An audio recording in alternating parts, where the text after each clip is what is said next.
Fayetteville. Didn't play a whole lot his first couple of years, through 72 total passes, 2019 and 2020. Last year is when KJ Jefferson really emerged, and Rod said he led his team in both passing and rushing, responsible for 27 total touchdowns, super efficient. He says he's in the best shape of his life.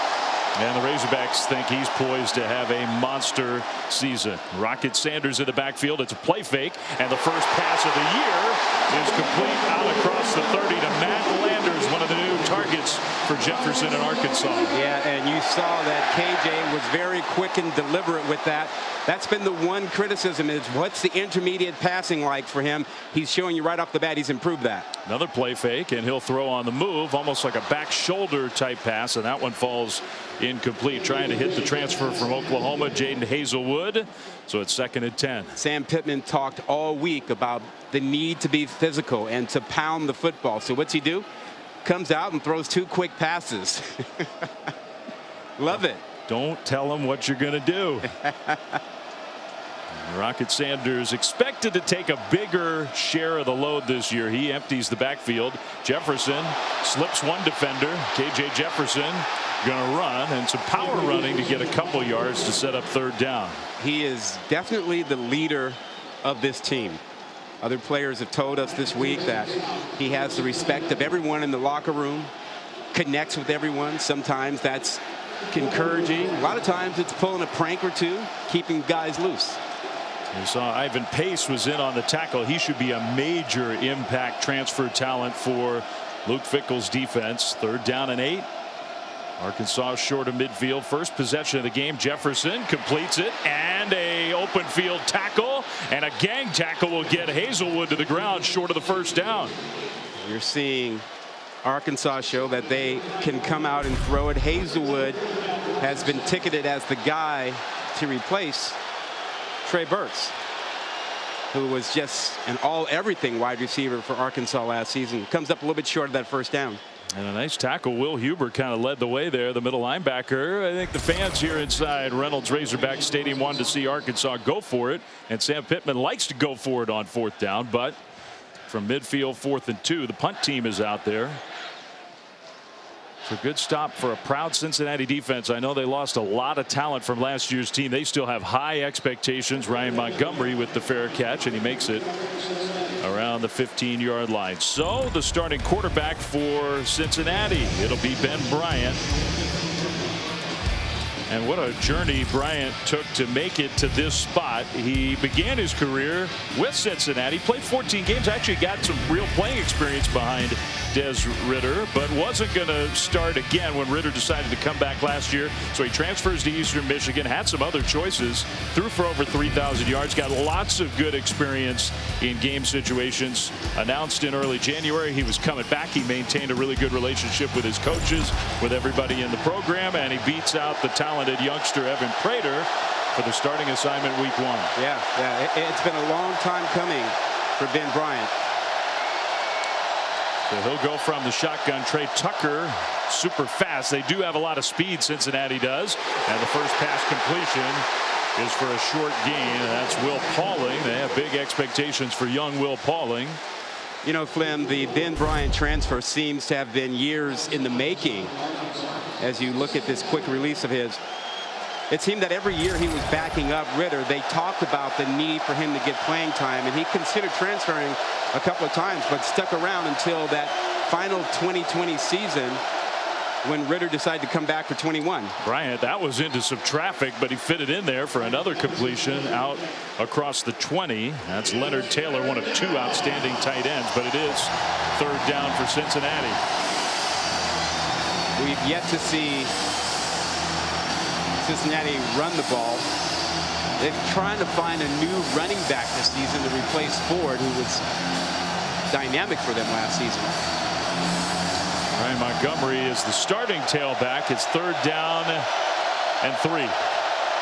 Under center, a pitch play to Montgomery. Montgomery will get there just barely, ducked out of bounds across the line, and so it's a 1st and 10 for the Bearcats. Yeah, got to the edge. Good block on the edge for Cincinnati. You mentioned them having 2 tight ends they like a lot, and they're excellent blockers and excellent receivers also. Leonard Taylor, number 11, and Josh Wiley 81.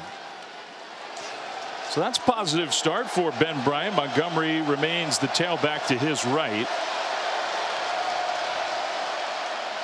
Montgomery straight ahead running, and with the backup center having to play Gavin Gerhardt, we're going to watch how Cincinnati, they have a lot of experience even without Jake Renfro. They got a lot of experience. Is out for the next play for his helmet coming off. Second down. Their offensive line. A helmet flew off, so Montgomery has to come out of the game. It'll be second down. So with Renfro out, Gerhardt moves to center. Cooper, who played an awful lot last year, as you mentioned, starts at the left guard. But remember, over on the right side, right tackle, they have a new starter in Joe Huber, who was a walk-on, awarded a scholarship last season, and they really like him. So this offensive line, a little bit of reshuffling, but they believe in being physical. A different Montgomery, Miles Montgomery in the game, and he was just swallowed by Bumper Poole, one of the top tacklers returning in all of college football. Another helmet comes off. 2 plays, 2 helmets. Number 74 must stay out of the play. If you watched Game Day this morning, you heard Reese Davis say that this would be a demolition derby game. And with 2 helmets coming off on 2 plays, you get the idea. A roll up your sleeves kind of game here in Fayetteville. Not for the faint of heart. All right, Ryan Montgomery back in.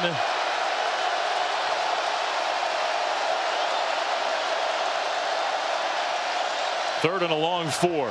Pressure comes. It was picked up. The throw was behind Josh Wiley. What a catch by the tight end for a Cincinnati first down. You kidding me? A one-handed stab behind him. Now, he's a former wide receiver converted to tight end. Really good hands. Has added weight, has become a really good blocker. And this is what Cincinnati wants to do. I mean, you talk about trying to be physical and mix it up a little bit. They were really stung by the criticism that they weren't physical enough for Alabama in that playoff game. In the pocket, Bryant throws a long throw, but he got it there. And one slip tackle by Tyler Scott. Cincinnati also replacing Alec Pierce, who was an outstanding wide receiver, probably by committee. Scott, Trey Tucker, Will Pauling, some of the guys expected to fill that void. I think that play, that previous play, shows us a little bit of what Cincinnati wants to do. They like the matchup against Hudson Clark at the left corner spot if they can get it from time to time into a man-to-man situation. That was a nice positive first down gain. It's 2nd and 3. And they'll pitch the ball to the right side. That one's going backwards. Bumper Poole slashes in there again to tackle Ryan Montgomery. Hudson Clark, that defensive back you just mentioned, a little slow getting up. He had to come up and take on a 300-pound lineman. Hudson Clark did a really good job of it, but paid the price for it.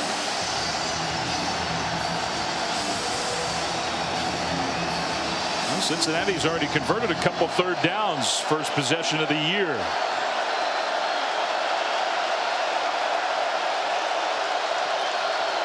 A need to get to midfield. Bryant in the pocket, pressure. Bryant, not a real mobile quarterback, and he got stuffed. Now he stays on his feet and is getting a push, and I think he might have gotten there.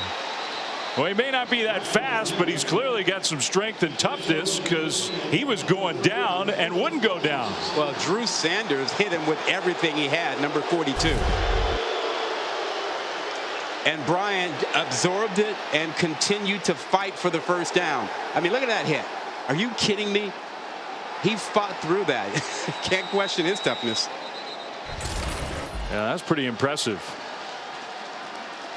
Well, they may have been pushed around a little bit by Alabama, but they have been pushed around by many over the last several years. This has turned into a really proud, physical program. Miles Montgomery, the tailback, and now some motion after converting another third down. I think the Bearcats moved. Ball start. Offense, number 74. 5-yard penalty. Remains first down. So that's Jeremy Cooper sliding into the guard spot with Gerhardt moving over to center. Yeah. You know, Flynn, you mentioned Hudson Clark looking a little bit shaken up a couple plays ago. He is now out of the game. And Malik Chavis, number 4, has taken his spot at the left corner spot. I would expect that Cincinnati would pay attention to that and probably try to test Chavis sooner or later here. Luke Fickell's team, of course, became the first Group of 5 team to make the playoff. They have 22 straight non-bowl game wins. It's been a long time since they lost a game that wasn't a bowl game. And Bryant, another nice delivery and a missed tackle out of the open field. The cut inside, down inside the 30. Jaden Thompson for the biggest gain of the game for the Bearcats. I think you have to give Luke Fickle and Gino Godelli a lot of credit.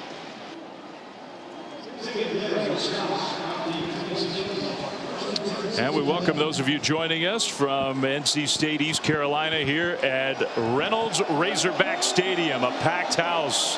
So anxious for the season to start here, and a really good top 25 matchup. Dave Fleming, Ron Gilmore, Tiffany Blackman, great to have you with us.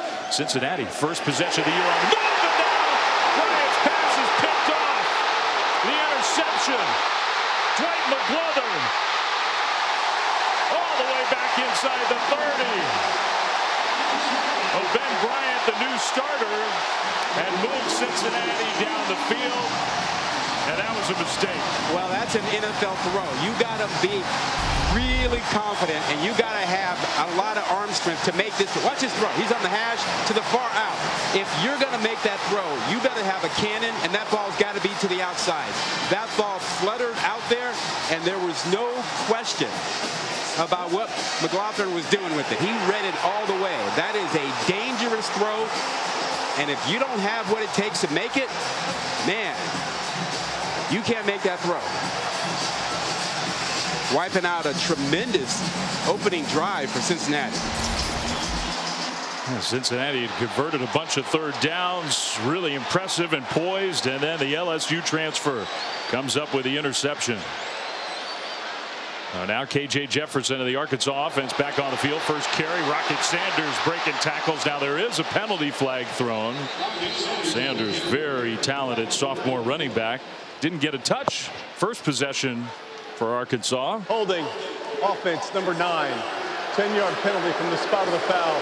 Repeat first down. You know, that drive for Cincinnati, from I was saying, give credit to the coaching staff, because they seem to have taken a different approach to Arkansas than they did opening against Alabama. Alabama, it was one tight end, two tight ends. We're going to pound the football. They've come out instead today with, hey, let's be more flexible. Let's open it up. Let's throw it.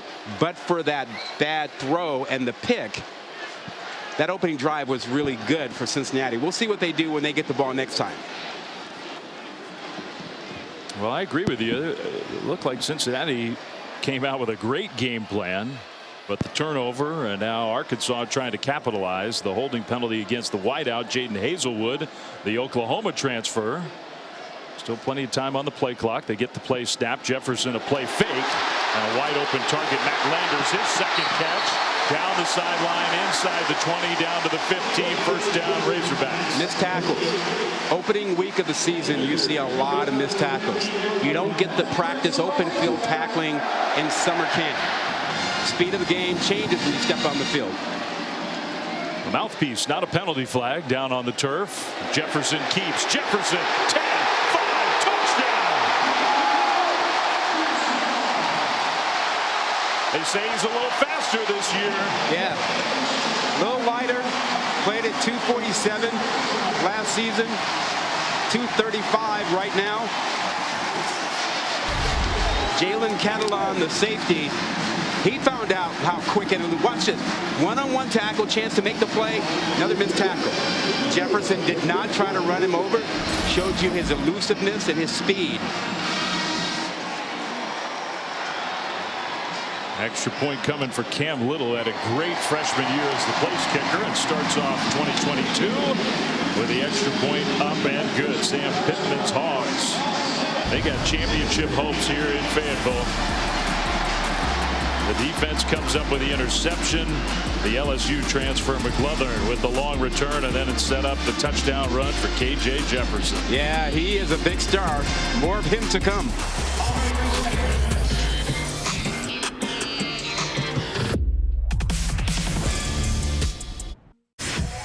You're watching Xfinity Kickoff Week. You're watching Xfinity Kickoff Week. And welcome Welcome to ESPN College Football, delivered by Papa John's, part of Xfinity Kickoff Week. Ooh, Big Suey is right. Man, do they get into this Razorbacks team here at Reynolds Razorback Stadium. Arkansas with the 7-0 lead after the turnover. The KJ Jefferson touchdown. And the Razorbacks kick it back to Cincinnati. We'll take another break and be back right after this. 7-0 Arkansas with the first quarter lead. ESPN College Football is delivered by Papa John's and the all-new Papa Bowls. No crust, all toppings. Try one for yourself at Papa John's. Well, you got to break up the grind of fall camp, don't you? Keep everybody loose, scare them a little bit. Not everybody was spooked by the pranks. Luke Fickell's team, just such a confident program right now, coming off the playoff appearance. Great seasons they've backed up. It wasn't like last year just came out of nowhere. Yeah, felt a little disrespected opening week 1 after being a playoff team and only losing 2 games the last 2 years. Ryan Montgomery with the carry on first down. Cincinnati has the ball for the second time. First time they had it, they moved the ball down the field. Yeah, you know, feeling disrespected, folks not giving them much of a chance. They felt like, you know, we've proven we're a pretty good team and program. That opening drive showed you as much. Mixed it up, threw the ball around a little bit. Let's see how Ben Bryant responds after throwing that pick that ended that tremendous drive they had going. He threw the interception to an LSU transfer. Now an LSU transfer playing for Cincinnati. Corey Kiner is in the backfield for the Bearcats on second down. Kiner gets the ball and runs into a wall. And Terry Hampton was there to just envelop it. We've seen Terry Hampton and Isaiah Nichols, his running mate inside, take over games. They destroyed Texas last season, and they are hard to block inside. He is 314 pounds and just dominates on the right side there, getting by Dylan O'Quinn. So now third down. Cincinnati was 3 for 3 on that first drive, but this is 3rd and 10. And here they come. I don't think they got the ball snapped. They blow the play dead. Everybody moved except for the center didn't snap the ball. That might be our first example of the new center struggling. Prior to the snap, false start, offense, number 72, 5-yard penalty, remains third down. Yeah, it's worth noting that opening drive they were good. Now we've had a blown assignment, a mixed block, and also a false start here. There's our new center. That's Gerhardt. He's in for Renfro, and everybody else had the snap count. Renfro's out for the year. Tough loss for Cincinnati. Their experienced guys up front. Now it's 3rd and 15. And you wonder how aggressive Cincinnati's going to be willing to be here. They're playing a soft cover 2. Well, they're going to throw it over the middle, and the receiver slipped. That throw might have been a little behind. And I think Cincinnati might have gotten away with one there. Yeah, I think you can say that Brian has had some nerves in this game. A couple of his throws have been behind receivers. One spectacular catch by Wiley, and obviously the pick. But, you know, again, you would expect him to have nerves. He's waited for this opportunity for 3 years, and he's playing in front of 80,000 folks. First start of his career here at Cincinnati. So Mason Fletcher, the punter, on 4th and 15. Bryce Stevens back around the 35. Fletcher booms one to send Stevens back to about the 25. And he got away from one special teams tackler, but not a second. That was good punt and good coverage for the Bearcats. The Arkansas Razorbacks will have the ball when we come back to Fayetteville. First quarter here, and Arkansas's got the touchdown lead.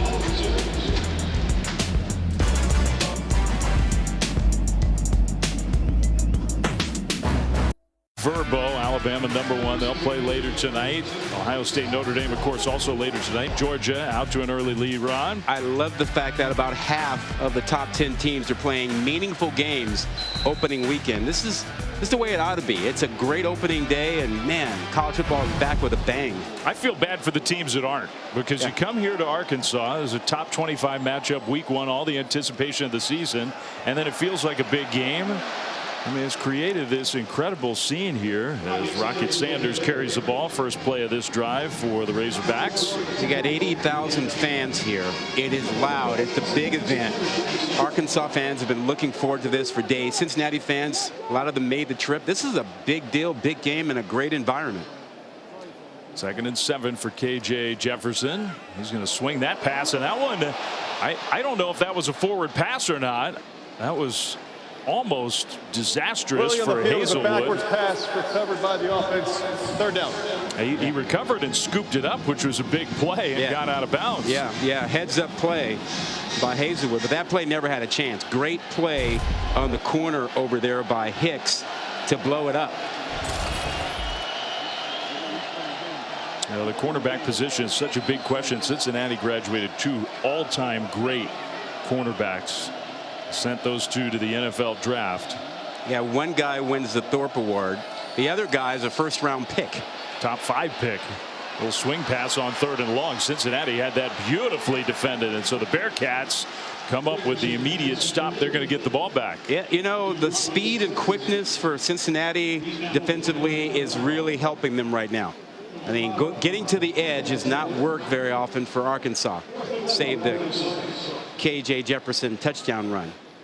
This defense wanted to be seen as one that could reload and not rebuild after losing 6 draft picks to the NFL. Yeah, on the defensive side alone, 9 total players from last year's playoff team for Cincinnati were drafted into the NFL. But a lot of talent returning. A punt and a flag before that ball was booted. There was an Arkansas false start. Prior to the snap, false start, kicking team number 3, 5-yard penalty, 4th down.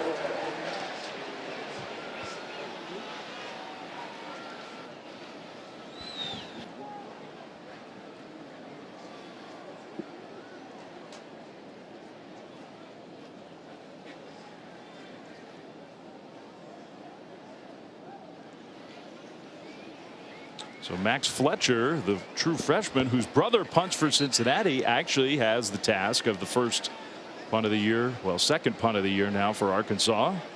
Both brothers from Australia.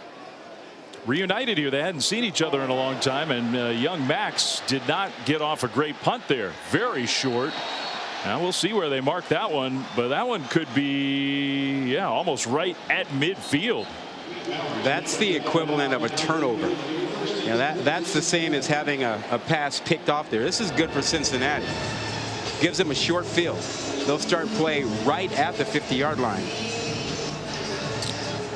Just a 26-yard punt. Well, we got the final 2 games of week 1 on Sunday tomorrow. Brian Kelly makes his LSU debut. LSU and Florida State, they haven't played in decades. 7:30 Eastern on ABC. Then Monday night, a top 5 Clemson team.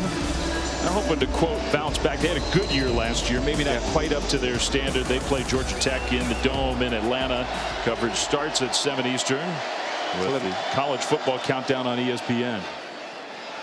Cincinnati runs the ball with that great field position, and now a couple penalty flags come in, and there's a Bearcats offensive lineman who is down behind the play, James Tunstall. I think that was a block below the waist illegal. You know, the new rule this year limiting blocks below the waist outside of the tackle box, outside of the line of scrimmage. I think that was what happened on that play. And this is terrible news for Cincinnati. Already down 1 top offensive lineman for the year from an injury just a few days ago. This is their starting left tackle. Well, and Tunstall's a guy who decided to come back this season. Personal foul, illegal block below the waist, defense number 1. The 15-yard penalty is enforced from the end of the run. Automatic 1st down. Yeah, this is a player safety rule, and it's a 15-yard penalty. The idea is to sort of eliminate or try to reduce the number of knee injuries that occur because of that low block. And there's an emphasis on that this season. There you see Catalan number 1 coming in, and back in the day it was all right to go low on alignment. Now you have to stay up. That was, I mean, in Jalen Catalan's defense, that was borderline. Yeah, it was borderline. Man, he didn't go chop down right at that knee, but it still ended up as a play where Tunstall had to limp off the field. Hopefully big James Tunstall's all right. He didn't go in the tent for long. That's got to be a good sign. Yeah, that's a great sign.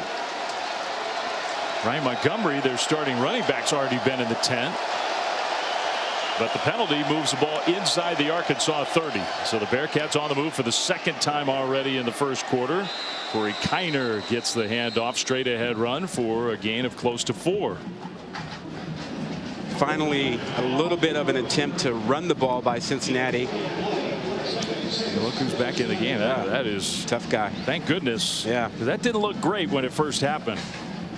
Yeah, as I mentioned earlier, he decided to come back this season after doing a little research on his NFL possibilities. He is going to end up playing in the league after having transferred over here from Stony Brook via UConn, where he spent his first couple years. Bryant moves the tailback next to him and then hands the ball off. Kiner, season opening straight ahead run inside the 15. So it's first down Cincinnati. Yeah, and that was behind Tunstall. You know, he came right back on the field, hurry up tempo here, but he came in and got a big block for them. Kiner will get the ball again. Kiner squirts through inside the 10 down to close to the 6-yard line. The hometown kid who went as a true freshman to LSU and got some carries, got some real game experience for LSU in the SEC, and then decided to transfer back to Cincinnati. Yep, said he never should have gone to LSU in the first place, should have stayed at home. And who said Cincinnati can't be physical? They're lining up and going right at Arkansas. Final minute of the first quarter. Bearcats trying to tie this game. Charles McClellan now in at tailback. Bryant will fake it to McClellan, throws short, and Wiley gets upended immediately. Arkansas saw that thing coming. Simeon Blair all over it. Blair, Catalon, and Slusher make up those 3 safeties in that defense, that 3-safety look which has become so popular. And he was flying in on this one. Tremendous play. The former walk-on. So now it's third down.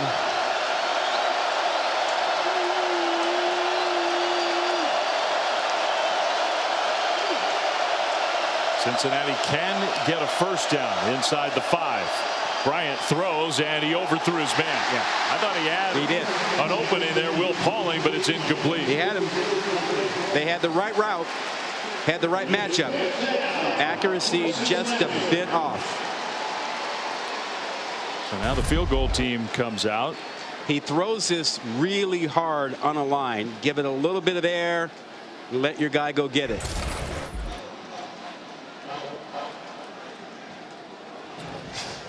Ben Bryant starting his first game for the Bearcats here today. We'll talk about it on the sideline. Now the place kicking for Cincinnati has to be better this year. Everything went right for this team last year except for this part of the game. They got a transfer, Ryan Coe from Delaware. Good snap and hold, and the kick is up. He missed it. Oh boy. Shades of last season. So all that work and no points. 2 big drives by Cincinnati, and on both of them they come up empty.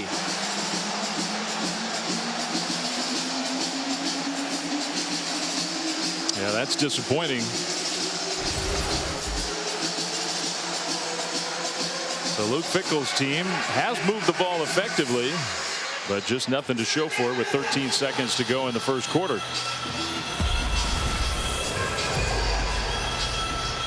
Well, this season, Allstate will celebrate every field goal and extra point made by participating universities by making a donation to the university's General Scholarship Fund. Thank you, Allstate. Cincinnati needs a few more made. Yeah, they do. They missed about half their kicks last year. Not a good way to start this season after the way they performed last year in the kicking game.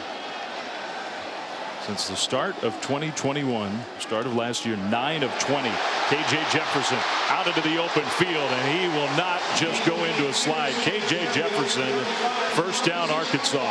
Yeah, that's a mistake defensively for Cincinnati. They didn't have any contain or anyone inside out, and KJ Jefferson recognized it right away and hit the outside. Well, the final seconds That's will the end wind of the first down. quarter. Timeout. And that will end quarter number 1 here in Fayetteville. Top 25 matchup. Physical game, and we've seen that already. Cincinnati has moved the ball, but it's been the Razorbacks who have capitalized on their opportunity. The pick, the return, and then the Jefferson touchdown. End of quarter number 1. 7-0 Razorbacks.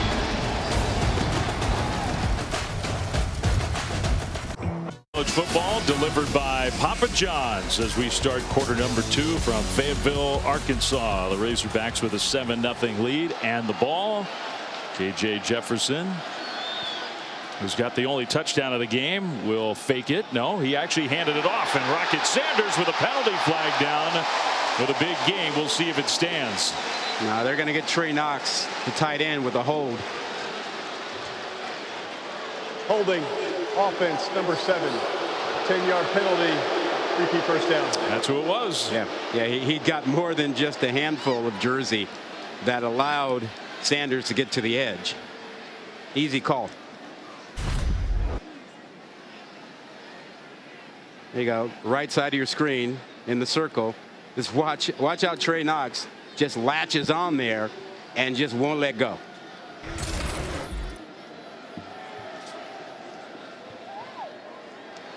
Those penalties like that on first down, they can be drive killers. So instead of the big gain, it's 1st and 20, and the Razorbacks back to their own 26-yard line. Jefferson back to pass. He wants to go deep. Instead, he goes shorter. Sanders jumps up and makes the catch, and then he was out of bounds. He never got the foot down. It's incomplete. Good aggressive play by Shepard.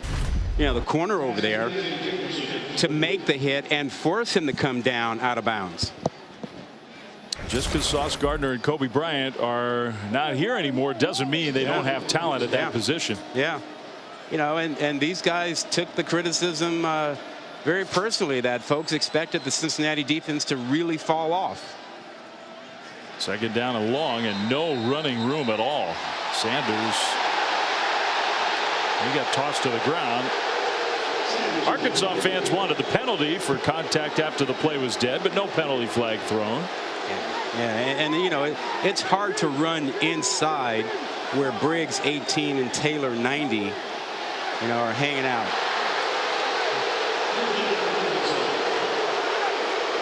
They want a flag, huh? Not going to happen. The 3rd and 21. Luke Fickell's defense. They've given up the touchdown, but most of the yardage was the interception return.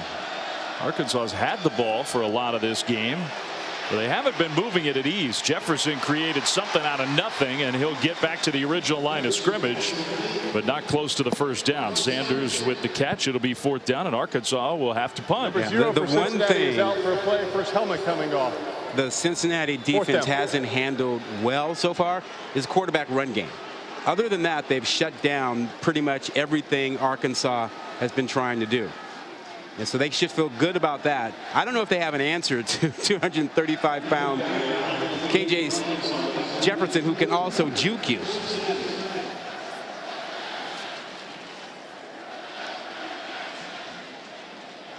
Well, they need a better punt from Max Fletcher. Trey Tucker will let it drop and ricochet out of bounds, and that was better than the last effort. So Cincinnati's offense would come back on the field. 13-17 to go in the first half. SEC Nation was here today. Big game here in Fayetteville, 2nd quarter.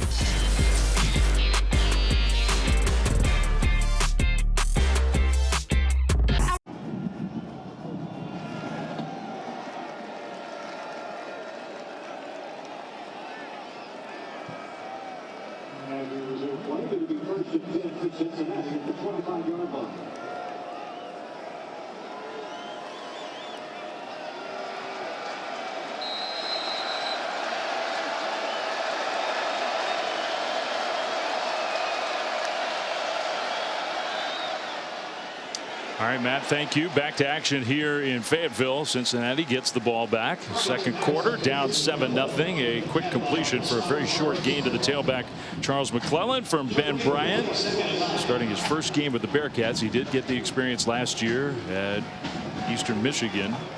Yeah, he won the quarterback battle with Evan Prater. And from what the coaches told us, it wasn't close, although I'm sure some fans are wondering if Prater will get any time at all in this game. Now the swing pass and a nice move upfield. Trey Tucker's got great speed, and then the ball comes out, but it goes out of bounds. So Tucker made the excellent move, then showed off that speed. Has to hold on to the ball. You got a good break. It's out of bounds. First down, Cincinnati. Yeah, one of the ideas for Cincinnati is to get the ball to Trey Tucker as much as possible, however you can, whether that's in the slot, quick passes down the field, but he needs touches. So a nice gain to midfield. Bryant's going deep now, and he's got a man. It is incomplete. Just a little bit overthrown. Man, Tyler Scott was out there with a step or two. Incomplete. Well, back-to-back plays, you've seen the Cincinnati speed at wide receiver. That's a long foul ball. You have to give your receiver a chance. Get some air on the ball. Give him a chance to make the play. And those long foul balls just really frustrate a coaching staff. Tyler Scott's one of the fastest guys on the field. He couldn't get under it. So now Miles Montgomery in the backfield on second down. Montgomery gets it, and he finds a way to get a couple yards. Good effort. Landon Jackson, the LSU transfer, who's a big dude up front. Yeah. I got to believe that Cincinnati will continue to go after Arkansas's defensive back. The matchups are good on the corner. The matchups are better against the safeties. Down here on the bottom, they got a matchup with Hudson Clark, the one that they wanted to have. And Arkansas is showing pressure. So this might be man coverage without a safety in the middle. Cincinnati trying to get the play snapped, and they do. Pressure picked up, over the top throw again, just a little too long, incomplete. Well, that one wasn't on Bryant. Hudson Clark got away with a little grab, and he was able to hold up the receiver Thompson a little bit so that he couldn't get to that, and it wasn't flagged. But you'll see Cincinnati come back to that. Those matchups on the edge, those are matchups that they can win. So this would be the older brother, Mason Fletcher, whose younger brother has been punting today for Arkansas. Mason for Cincinnati will try to pin the Hogs deep. I hadn't seen Mom for what, a couple years? Pretty remarkable. A family reunion here today, and he will do exactly that. That was a good punt, good execution by the special teams. There was a collision down there inside the 5. No penalty flag. Tyler Scott got down there to down the ball. You were talking about the family reunion. Mason hadn't seen his mom in 2 full years until, what was that, yesterday? Yeah, came over from Australia. It's a kick. Little brother also kicking for Arkansas. Tears, right, Tiffany? Yeah, guys, you're right. It had been 2 full years since he's seen his mother and his brother Max, and he told me he'd been counting down the days till this game so he could see his entire family here. He said the moment was going to be surreal. He also said there were a couple of things he missed from home in Australia that he asked his parents to bring. One of those was Vegemite, the food spread. The other one, his favorite Australian underwear brand, guys. He was running low. He was running low. I don't know, Flynn, TMI maybe? Well, I don't know. It tells you a lot about Mason and what his priorities are. Yeah. There's the family, happy to be back together and feeling very comfortable today. Handoff, Sanders was going sideways. I don't know if that's the plan right along the goal line. He did then cut it ahead and got out to the 5. Arkansas pinned deep. Number 42 for Cincinnati is out for the next play because his helmet coming off. If somebody needs to work on this. That's about the 4th time in the game that a helmet has come off. Yeah, you know, sometimes guys don't like to wear the chin strap very tight. Well, whoever's fault it is, the equipment guy's going to get yelled at. Sanders off and running outside the 25, and he gets some breathing room for the Hogs. Out to the 29, Rocket Sanders straight ahead run. Ricky Stromberg, the center, and Bo Limmer, the right guard. Great blocks, creating a huge hole and opportunity for Sanders to show off his running skills. Kendall Briles loves to run the up-tempo offense. At minimum, they want to get to the line of scrimmage fast. Don't always snap it fast. Jefferson kept it, dropped it, picked it up, and ducked for cover. He's got those good soft hands that allowed him to recover the ball. I wonder if I guess the Manny Petty comes in handy for that. He gets a Manny Petty every Thursday. Gets his nails done with the clear coat. Says he likes the way that looks and feels with the ball in his hand. It just sparkles in the sun. Maybe too soft. They did too good a job this week. Your Manny Petty is what, once a week, once every 2 weeks? That would be a no for me. KJ and I might have a lot of other things in common. That's not one of them. That throw is incomplete. Jefferson trying to get rid of it quickly. And threw it too low. He was telling us it's not so much the Manny, you know, coat of paint. It's the massage, Tiffany, that he really enjoys. He enjoys it all, but he was so proud of his hands in our meeting. He showed it to me. That clear polish, it just popped. He says he walks in, they know exactly what he wants. 3rd and 4. He's a regular. Handoff straight ahead. First down, Arkansas. A.J. Green gets his first carry. He's another talented running back. They're really happy with their running back room. They're missing Dominique Johnson, who's talented. He's not quite healthy and ready to go. There's some hitting going on out there, man. You talk about collisions happening. I mean, we've had a whole bunch of it in a quarter and a half. About, wow. You got a Cincinnati player who is down. I can't tell who that is yet.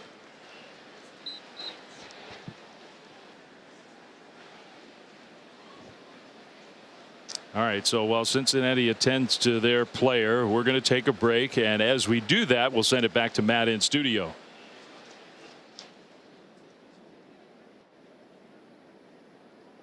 Phil, it's time for our Aflac trivia question. On November 7th, 2007, famous game in Arkansas history, Darren McFadden, Felix Jones set an all-time record in rush yards by teammates in a single game, 487 yards. What duo currently holds that record today? You know, I don't know that one. That's a tough question. Play fake. KJ Jefferson on the move is going to dump it, and it is caught. Nice catch short by the tight end Trey Knox, but because he caught that ball, Arkansas might have lost a half yard. Yeah, and KJ's still down. Everybody holds their breath for a minute. Jefferson does get up. Yeah, Sam Pittman told us yesterday that, you know, he certainly has been around the SEC, and he compares KJ to Cam Newton. Not that he's the exact same player, but that KJ means to Arkansas what Cam Newton meant to Auburn, and they're both dual quarterbacks. Well, they used the second quarterback, Malik Hornsby, that time into the backfield to take the snap as Jefferson went out wide, and then Hornsby handed the ball off. Hornsby so fast they're going to use him in a lot of different ways. Yeah, Hornsby will play a lot of wide receiver. He actually entered the transfer portal. He's playing wide receiver on this play. Yeah. Jefferson kept it instead of throwing it. And even though he's tough to bring down, he's not going to get 5 yards. That's what he needed. Yeah, and you really don't want your quarterback taking all those extra hits. Jabari Taylor was the leading tackler. So it's 4th down. Jefferson took several hits in that sequence, and all for nothing. They're going to have to punt. Yeah, now he's a big guy. He can handle those things. But remember, he got hurt last year in the Texas A&M game, you know, running the ball, and played the rest of the season less than 100% because he was banged up. So you want to keep him healthy and, you know, appreciate the toughness. But, man, he took a lot of hits that series. He needs a blow. Low punt. Tucker will not fair catch it. Trey Tucker manages to squirt through, holds onto the ball, breaks another tackle, and gets out to the 20. That's where Cincinnati will have it after a 37-yard punt. 7:52 to go. First half. Arkansas with the 7-0 lead.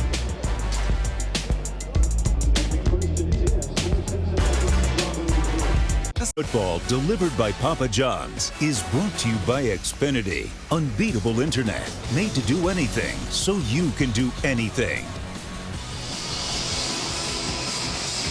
That's a famous place here in Fayetteville. The Catfish Hole is KJ Jefferson's #1 spot for a post-game meal. And he may need some comfort food after today because he's taking some hits. Yeah, there's some serious hitting going on out there. And that last play, he took a lot of shots, and you can see that there's some discomfort somewhere in the upper body. He's been walking around talking to a lot of folks on the sideline. Cincinnati gets the ball back. Straight ahead run for Corey Kiner, who I think has made a good first impression in this first half. Now, KJ Jefferson has the 1 touchdown in this game. He's 6 for 9, 51 yards. He's run the ball effectively. That's really been Arkansas's best offense so far. It's been the only real play that's worked well on multiple occasions for Arkansas. Now, make no mistake, they're playing a good defense today, but it's been a reasonably slow start for this Arkansas offense. They think they're going to put up big numbers this year. That pass deflected in the air and almost intercepted. McLovern, another good play on the ball. Hey, I'm not trying to start anything, but go ahead. Okay, you don't want I don't want to start it. I'm going to hold it for a minute. All right, then let's go down to Tiffany. Hey guys, I got some Cincinnati injury updates for you. Their offensive line taking a hit with Joe Huber going into the locker room. I have not seen him come back out. And then running back Ryan Montgomery, he's now on the bike. He had left, went to the locker room, came back out. They appeared to check out his midsection, but signs appear to be good. He's pedaling on the bike now, guys. All right, so that's good news. In the pocket, Bryant's going down. He had time and nowhere to go with the ball. Drew Sanders gets his first Arkansas sack, the Alabama transfer. All right, I am going to do it. Just a question. Would you think about Evan Prater getting some playing time? I mean, he didn't win the battle. I'm not suggesting that, you know, Bryant should be taken out of the game. I'm just saying if there was a battle and maybe changing it up, you don't have any points in the first half, would you have a place for him for a series or two? Just a question. It's a fair question. Luke Fickell has a strong preference to not have it be a 2-quarterback system. He really wants there to be one primary quarterback, but that's a fair question considering how this first half has gone. The punt and the fair catch by Bryce Stevens. So Arkansas will get the ball back. We've got the highlight of the weekend, a top 5 matchup tonight on ABC at 7:30 Eastern. What a debut for Marcus Freeman. First game as a head coach. Of course, so many ties to Luke Fickell in this Cincinnati program. Number 5 Notre Dame going to the shoe to take on C.J. Stroud and what looks to me to be an almost unstoppable Ohio State offense. Again, 7:30 Eastern on ABC. Yeah, there you see the 36-year-old is a first-time head coach, has really changed the program in Notre Dame. And tonight the key, as far as I'm concerned, is can they hang in there the first quarter, take the crowd out of the game, keep Ohio State from making big plays offensively. If they can hang in there in that first quarter, they got a chance to hang around the entire game. Handoff on first down. Rocket Sanders out to the 35. Well, I think Cincinnati fans have to be pleased so far, replacing all that talent on defense. And the Bearcats defense in this first half has gone toe-to-toe with a big, strong, tough SEC offense and held their own. Yeah, this was a reputation and pride thing for Cincinnati after the way they were talked about for not holding up against Alabama. There's another play. Another really good play. Yeah. You know, and the conversation this week was, well, here comes another big physical SEC team. You can't hold up against them. But Cincinnati defensively has shown, yes, they can, particularly up front inside. Corleone just made, you know, a nice play with his mates there. Taylor also involved, and that defensive line has been a problem for Arkansas. And Ivan Pace, the older brother of Deshaun Pace, who transferred to play with his brother after being the MAC Defensive Player of the Year last year. He's had a nice first half. Jefferson created some time and found the room to complete that one in coverage. Warren Thompson with the catch for an Arkansas first down. He's more than just a running quarterback. Out of the pocket, nice touch on the ball, finds his outlet receiver. That's a big time play. I mean, that's quarterbacking. Warren Thompson, who began his career at Florida State, they said he had a great camp. They expect him to have a breakout year. Handoff for a gain of 3 on first down with 5 minutes to go until halftime. Tempo again here for Arkansas. As you mentioned earlier, they like to go fast. Jefferson from the shotgun.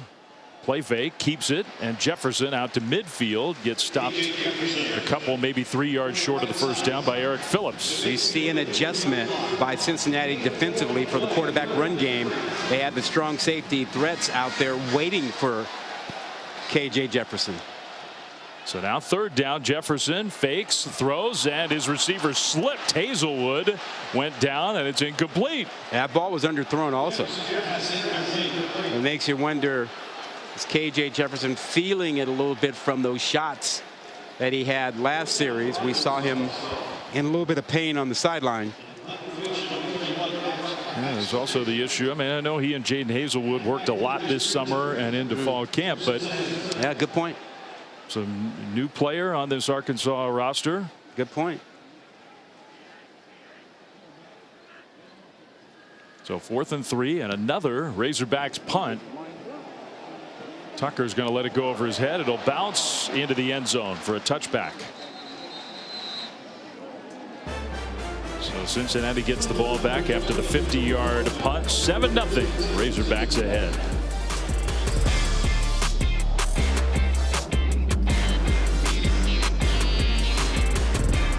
CC on ESPN. And always remember, get out of the way if those guys are coming for you.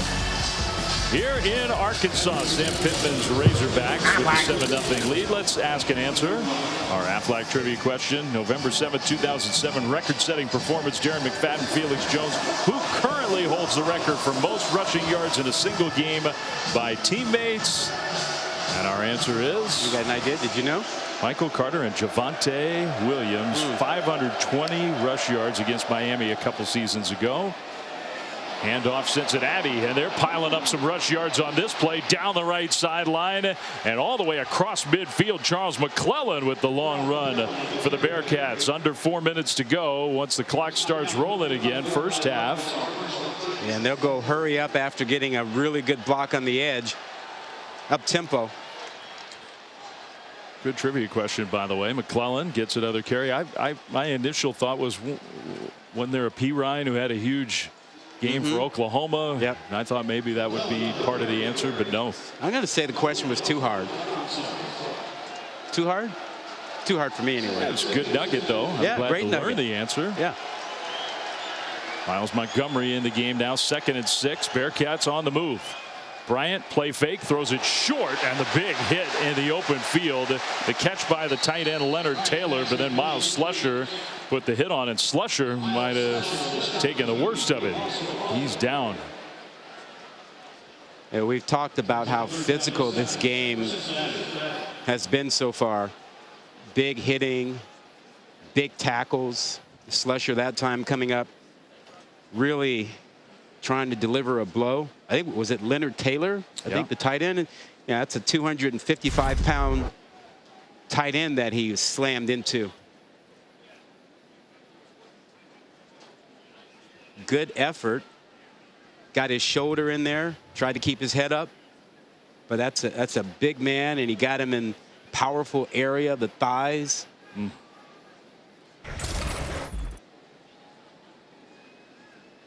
So Miles Slusher's made a couple really nice plays in this first half for Arkansas.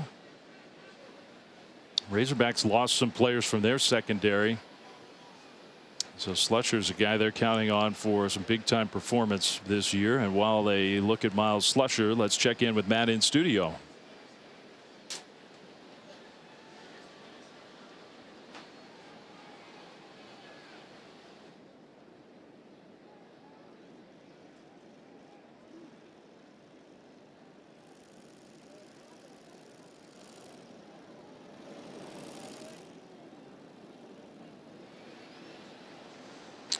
All right, Matt, we'll look forward to that.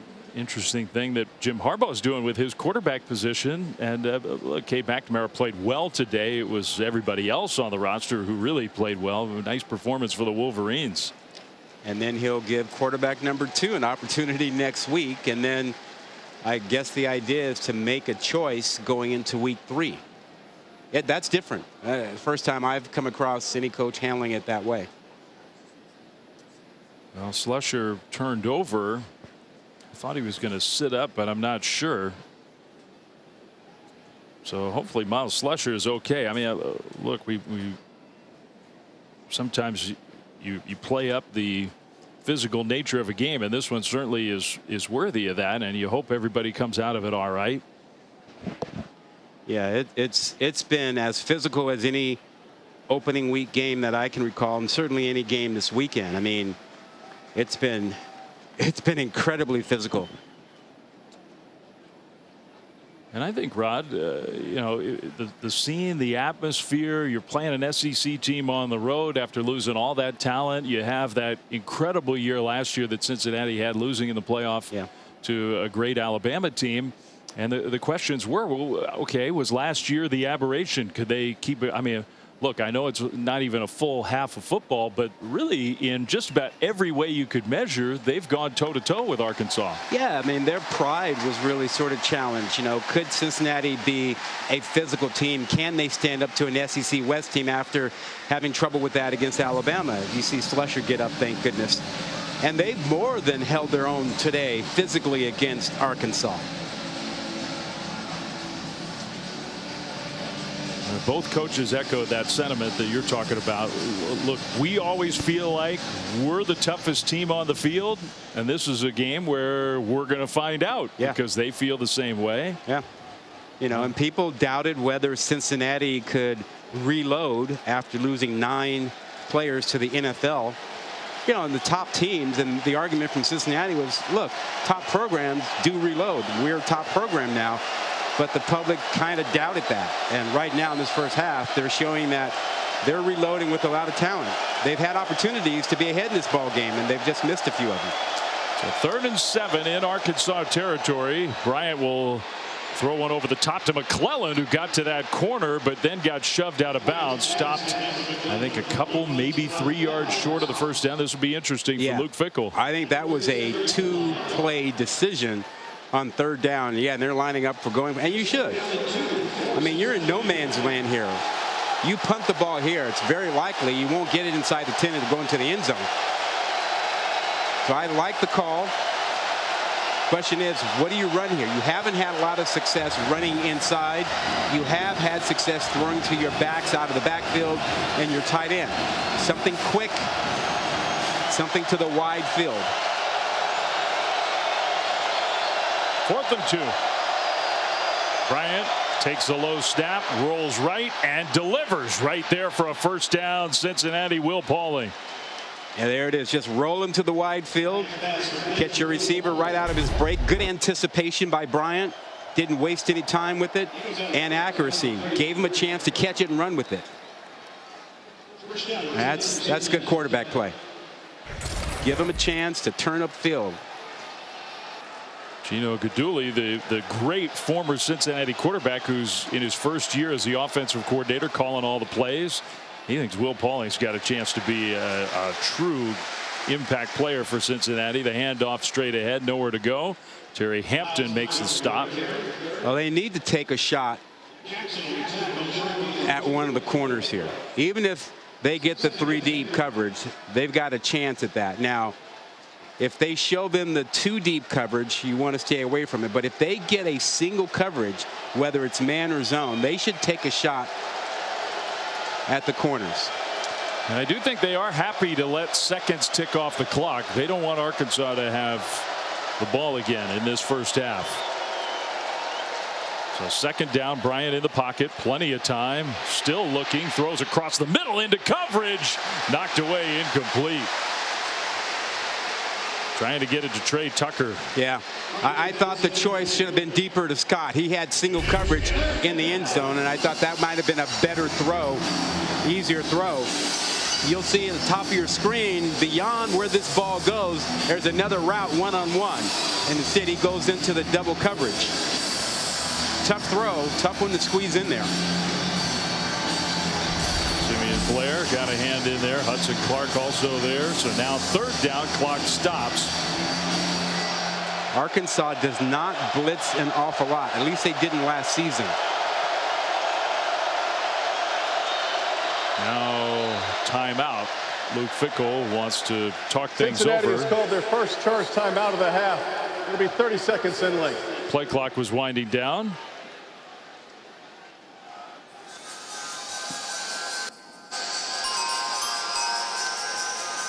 So we near the end of the first half of this outstanding matchup, and some of the games still to come. Just a terrific week one. How about Utah going to the Swamp? Hey, Utah fans, I'm told, are looking at this as the biggest opening game in the history of Utah football. Coming off that Rose Bowl season and a chance to be a playoff team this year, going to the Swamp, they see this as the biggest opening game that the Utes have ever had. It's hard to disagree. Notre Dame, Ohio State, top 5 matchup. Can Notre Dame find a way to slow down that offense? You got Clemson, you got LSU with Brian Kelly making his debut. Last time Cincinnati didn't score in the first half of a game, they did come back and win against USF in November of 2019. It's been a while. You probably need 3 or 4 yards, 5 yards probably, if you want to go for a field goal. And Arkansas showing blitz, which they rarely do. And if you're Bryant, you like the matchup on the bottom. You've got Scott against Hudson Clark. If they're blitzing, that's where his eyes need to go. They show pressure. They bring pressure over the top towards Scott, and he threw it to where Scott wasn't. Yeah. Scott broke in. The throw went out. Yeah. Right idea, right matchup. Number 10 for Cincinnati is out for the next play because his helmet came off. Another guy out with a helmet. But yeah, right idea. He got the right matchup, Bryant did. But he and Scott not on the same page, couldn't hook up. No chance for redemption here for the place kicker, brand new Ryan Coe, the Delaware transfer, who missed a short one earlier in the first half. This one close to 48 yards. Yeah. I thought they needed 4 or 5 more yards to make it a likely field goal. He's got a strong leg. Kick is up, and that kick hits the upright and ricochets away. No good. Just no luck at all in the field goal department for Cincinnati going back to last season. 2 makeable kicks today. Nothing. Coming up empty. That's a good attitude from the head coach. He's got to be thinking, though, we can't do this again, can we? Well, and you know, you gotta stay with your kicker and pat him on the back. You're gonna need him. He's gonna have to make some kicks for you, not only today, but the rest of the season. You gotta hang in there with him.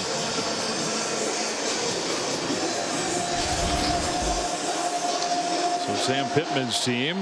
Arkansas has all 3 timeouts. 1:14 to go. They started the 30. That's plenty of time to get down into field goal range, or who knows, maybe even better. We'll see. Play fake. Jefferson goes deep left sideline, and it is incomplete. Knocked away. Good coverage there by Jaquan Shepard.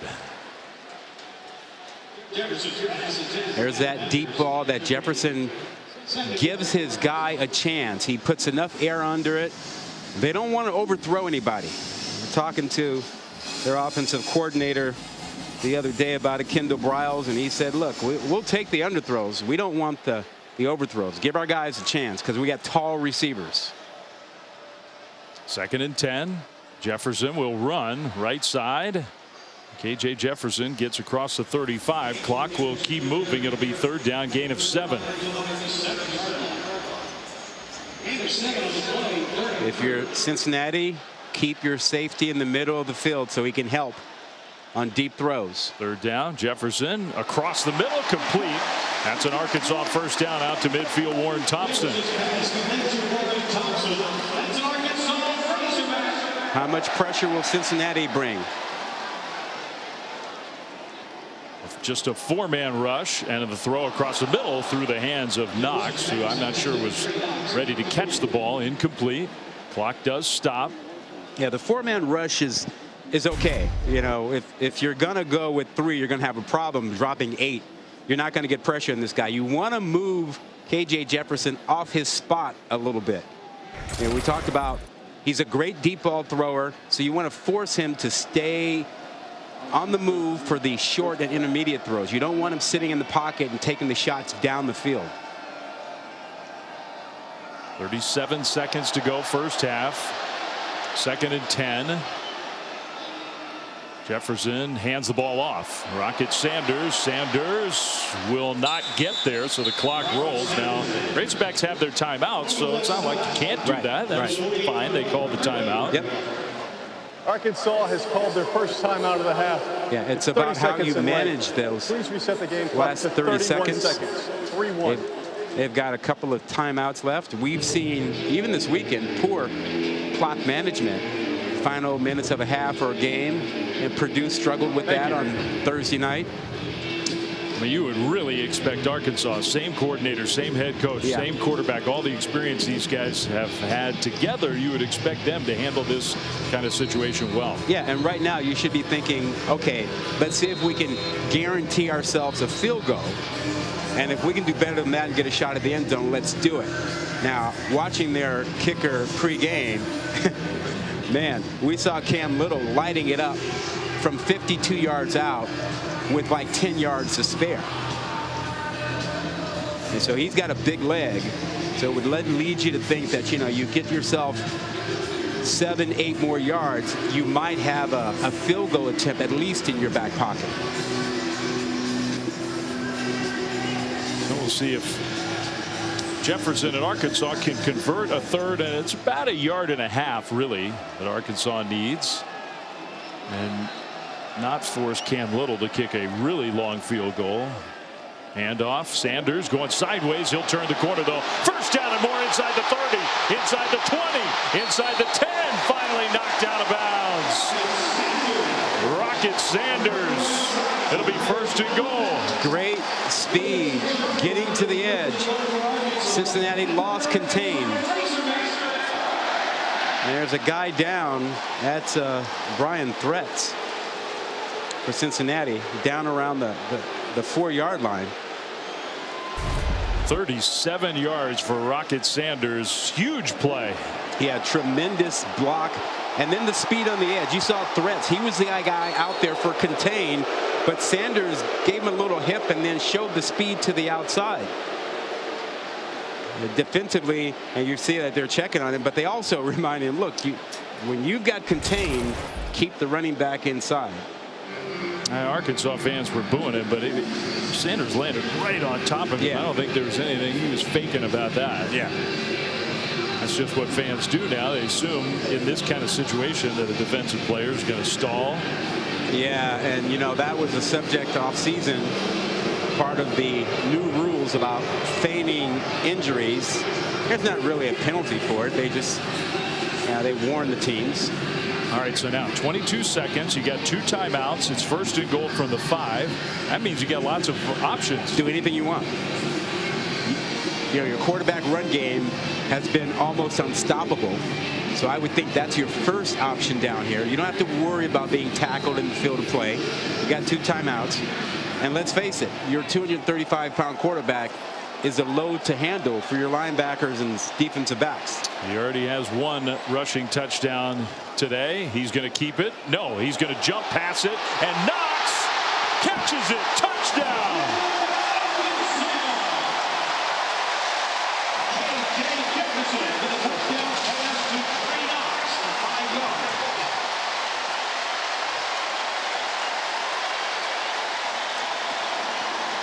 What a drive, and what an end to the first half for the Razorbacks. Shades of Tim Tebow with the jump pass.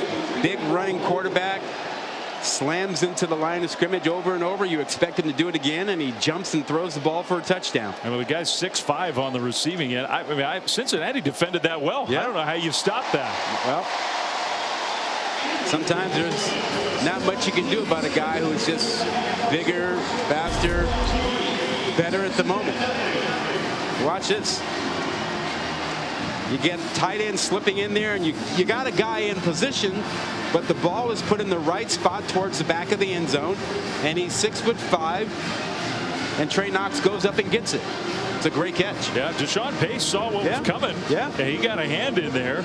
No, Pace did a nice job, but, you know, he's 6'1.5", 6'2", against a 6'5" guy where the ball is thrown perfectly away from Deshaun Pace. Sam Pittman's team goes 7 plays, 70 yards, less than a minute after the missed field goal, second missed field goal of the half for Cincinnati. Don't you think that really hurts? It hurts. If you're Cincinnati, that really hurts. You kept this into a one-possession game, and then in the last minute and a half, you break. They were on the move thinking we're going to go tie this game up. Yeah. And instead they come away with nothing, and Arkansas goes right down the field. If you're Arkansas, you feel good about the way you're closing out a half. If you're Cincinnati, you're trying to make sure that you mentally don't let that last drive break you. Bearcats do get the ball to start the second half. Kickoff is going to go into the end zone for a touchback with 17 seconds on the clock. All right, the offensive line, big part of that drive. So let's take a look at Arkansas's offensive line with pocket protection, brought to you by Nationwide. Yeah, did a tremendous job sealing off inside, and then Sanders using his speed to get to the outside to set up a tremendous end to the drive with the Tebow-esque KJ Jefferson jump pass to Trey Knox. And talk about a 2-minute drill there. That's pretty darn good.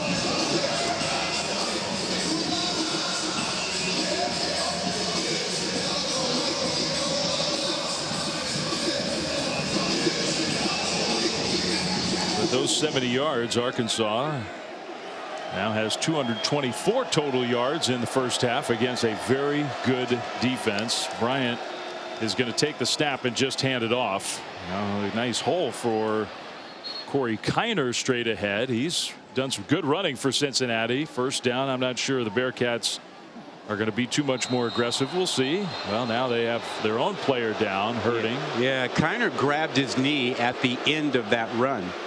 Now, keep in mind that they already have lost Ryan Montgomery, and they came into the game just a little banged up back there. So Kiner was getting more reps probably than they anticipated for this game. Yeah, and again, there's nothing fake about this. He took a hit right on that knee. Yeah. And he immediately grabbed it when he rolled over. I mean, this was a kid who was Mr. Football in the state of Ohio. Yeah, you hate to see that. Went to LSU, came back home this year. A very talented sophomore. Well, he is a guy that many people around the program projected as becoming the lead back for them. He wasn't able to compete as much in camp, had some injuries and had to learn the offense, and folks were estimating that, you know, give it a couple games or so and he probably would be the guy. And I think the Arkansas fans who are booing him, if they saw the replay that we saw, would realize that that hurt. Yeah. So 11 seconds on the clock.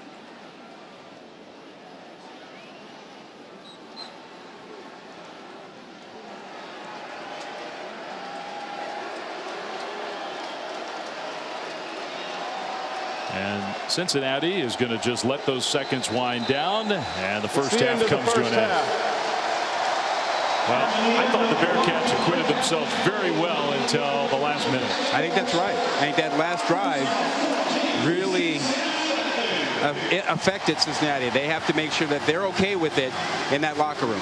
2-touchdown lead for the Hogs. It's halftime. Let's go to Matt, Jesse, and Joey in studio.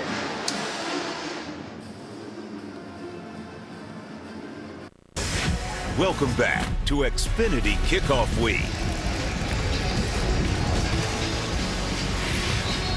And welcome back to ESPN College Football, delivered by Papa John's, part of Xfinity kickoff week here in Fayetteville, where we start the second half. Two top 25 teams, two really good physical teams. The Razorbacks of Arkansas have a 14-0 lead, and the end of the first half was big for the Hogs. So before we start, how about our Papa John's game track? These numbers, they look pretty even. They were even more even before that last-minute 70-yard drive for Arkansas. Yeah, that's not what you see here. The impact of that last drive right before the half, where Arkansas picked up a lot of yards and they got the touchdown. That 2-minute drill was fantastic. Otherwise, this game really has been evenly played by both teams. Cincinnati has missed some opportunities. This third quarter is going to be really, really big for the Bearcats. Time of possession, Cincinnati had the advantage. That's not how Sam Pittman usually likes to envision things with his power football team. So the kickoff is going to go into and through the end zone for a touchback. Dave Fleming, Ron Gilmore, Tiffany Blackman, great to have you back with us here in Fayetteville. Interesting game, physical game. How does Cincinnati not just move the ball? They moved the ball okay in the first half. How do they get points on the board? They missed opportunities. I think Ben Bryant is going to play much better in this third quarter, fourth quarter. I think, you know, the nerves he got through the first half. He missed some throws he'd like to have back. There's no question about it. They had things open. The short passing game, the deep passing game, they had some things there. So I think Cincinnati will calm down a little bit, and they'll get some things going in that regard. They have an issue on the other side, though, because KJ Jefferson is a problem for their defense, running it and also throwing it. I agree with you. I think there was some stuff there for Ben Bryant and the Cincinnati offense. And he made some impressive throws. Yep. He's known for his arm. He's sort of a pro-style pocket passer. He also missed some throws. I mean, there were a couple times where the play was there to be made. There were two deep throws that they missed, that he overthrew receivers, where if he gets them, they have touchdown passes. And then there was the pick thrown across the field from hash mark sideline, was thrown inside, didn't have a lot on it. That stopped one drive. So if they clean up some things, there's some opportunities for Cincinnati to get back in it. And you saw those numbers. Not exactly a high bar to clear when you talk about downfield 5 yards or more. That's a nice delivery right there for a first down to Will Pauling. That might have been the most confident throw we've seen from Bryant all day. Got to his drop and threw that confidently with authority right on the numbers. So first down, Bearcats at their own 40-yard line. Throws that one out to the sideline to Josh Wiley. I think overall Arkansas has defended the Cincinnati tight ends pretty well. Yeah, you know, they've actually tackled pretty well. I think we've seen them miss tackles on the side of the Cincinnati defense, not as many on the Arkansas defense. And remember, opening week, tackling is an issue for almost every team. Just don't practice it, live tackling in camp.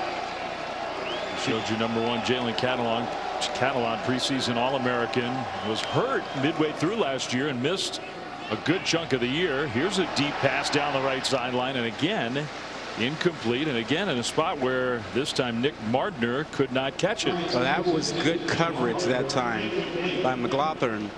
He pinned his receiver against the sideline. Not a lot of room there. So that one you got to get to the defense. That's not on Bryant for not being able to drop that one in there. That was really good coverage. Arkansas might have found a cornerback, White McGlothern. The LSU transfer has played really well today. 3rd and 5. Cincinnati started off perfect on their opening drive on 3rd down. Since then, not so perfect. Blitzing team. Pressure comes. The throw is right there for a first down into Arkansas territory. That was a beautiful throw and catch for Tyler Scott. Perfect read. Recognized the blitz. Looked for his slot receiver. Running against the safety and gets him perfectly. That's Bryant at his best right there.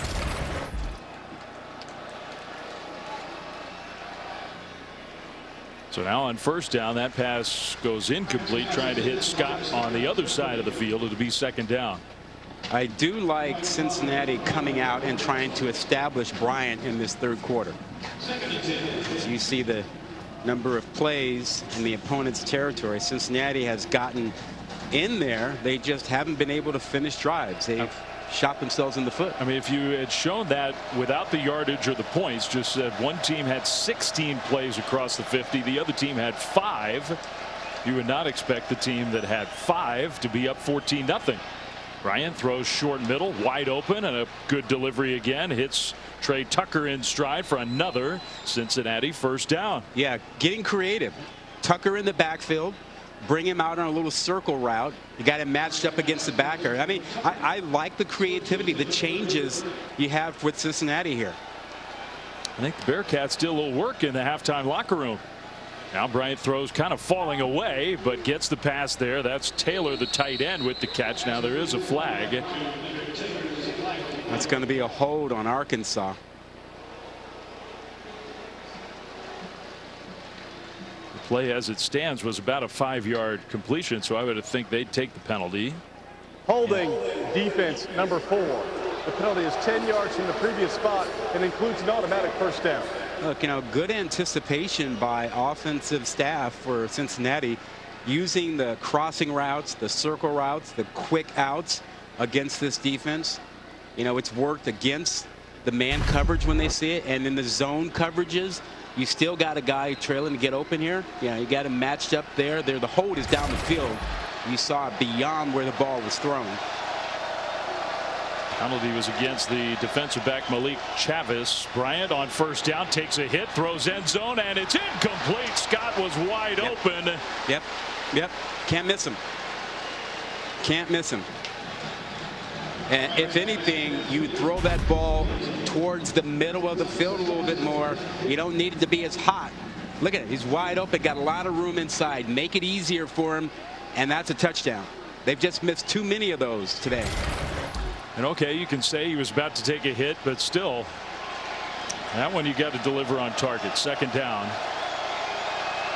Kiner in the backfield, and they'll hand it off to Corey Kiner. Not a whole lot of room straight ahead, maybe a couple yards down to the 18 to set up 3rd and long. What does Arkansas do here defensively? They've shown more blitzing today than they did last season. They were one of the teams in the country that blitzed the least amount. And now you've got a 3rd down situation. Feeling good about your secondary? I could see them coming again here. They're showing it. Receiver in motion on 3rd and 8. Bryant looking right now, back middle, throws short middle. Wiley, the tight end, for the catch, and that move forward got Cincinnati a first down. Good composure by Bryant. Wasn't rattled by the show of the blitz. Kept his composure, waited for his tight end Wiley. And now you got matchups again down on the corners here. Hard to play, you know, a lot of zone and cover a lot of area here when you're spread out like this. This is where the Bearcats just have not been able to convert. Handoff, no, a fake. Bryant's going to try to run, and that's not his game. He cut it back middle and did actually get some positive yardage there, but you can see why they don't ask him to do that. Now Bumper Pool ran him down, forced him to turn back inside.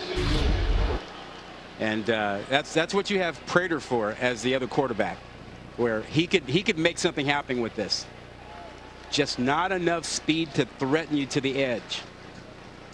It's got to be a little nerve-wracking for Arkansas fans. You saw Catalan miss the tackle and then land awkwardly, and he's coming off the field. That's their All-American, their captain. And it was a pretty kind of innocuous looking play. Yeah. He had the shoulder injury last year. And missed half the season. Yeah. Yes. Missed, the second half of the year. Never came back. So he comes off the field for 2nd and goal.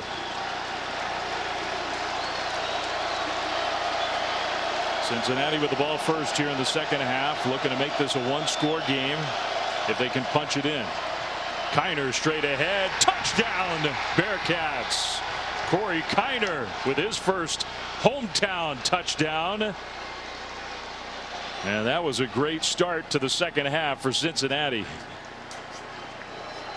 Yeah, tremendous call there, you know, with that zone blocking. Watch the line slant to the left. Everybody goes that way. Now you got one guy who's got to block for you, and that's Wiley, the tight end. And he does enough to open it up for Kiner to get in. And all of a sudden, Cincinnati is back. We talked about the importance of the third quarter and the opening drive for them. Well, with that drive, they've now outgained Arkansas for the game. 12 plays, 75 yards. Extra point is up. And that one, at least, is good. So a kick finally goes through for Luke Fickell's team. They missed 2 field goals in the first half. They make the extra point, and they made it a 1-touchdown ball game. And all the stuff you talked about at halftime came true, and Cincinnati is right back in it.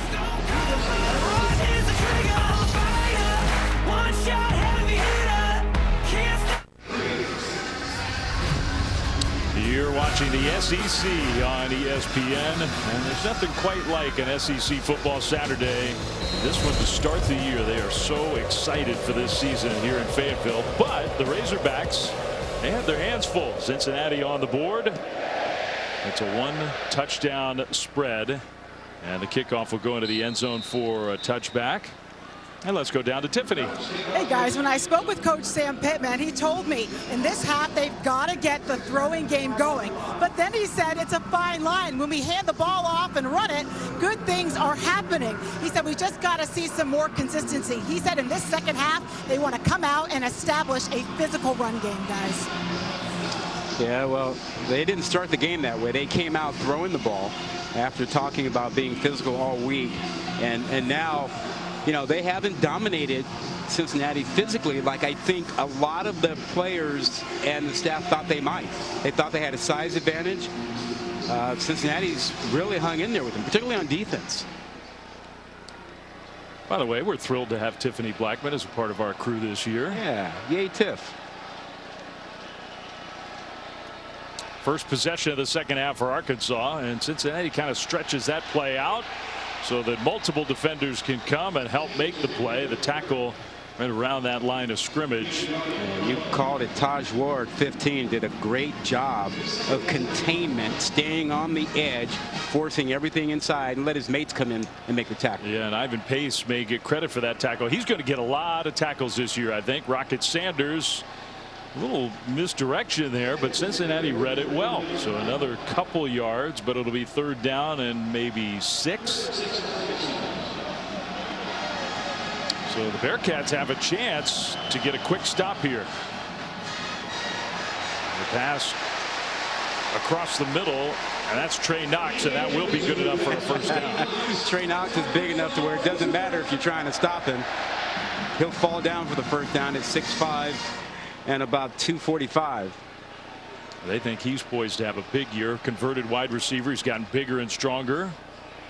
And another misdirection play. Great ball handling by Jefferson, and then the broken tackle along the sideline. The cut inside, still running inside the 40. That's the freshman. He's a true freshman. They think he's got a chance to be a great player. Rashad Dubinion. Illegal substitutions, defense. The 12th player did not get off the field. The penalty has declined.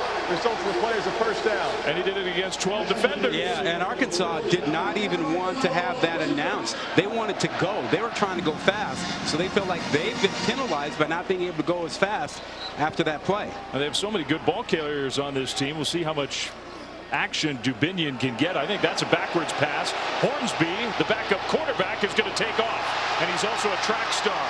He got away from a couple would-be tacklers and got an Arkansas 1st down. You can see how that play is so hard to defend. Yeah, how about his stride, the beautiful stride of Hornsby? You can see why they were already talking about him as an NFL prospect as a wide receiver. He's dynamic with the football. You saw it right there. And they defended the pass well with him getting that backwards pass from Jefferson, but then then trying to get him down if he takes off is a whole different challenge. Now remember, he tried to transfer but then changed his mind, and Pittman said, sure, but you're going to play a lot of wide receiver. Jefferson hands off, and this is Dubinion, the freshman again, upended across the 20-yard line down to the 19.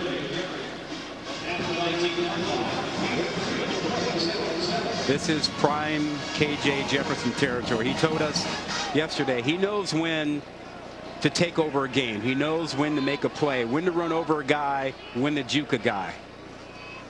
Jefferson will keep it, and he didn't have a chance to do either there because he kind of got tripped up in the backfield, got maybe a yard. Dante Corleone, who's a really talented young player on the inside. 6'2", 320-pound defender. So in the run direction, up the middle, Cincinnati has more than held their own. Outside, Razorbacks have had some success. Trouble containing the edge. They're down in 7.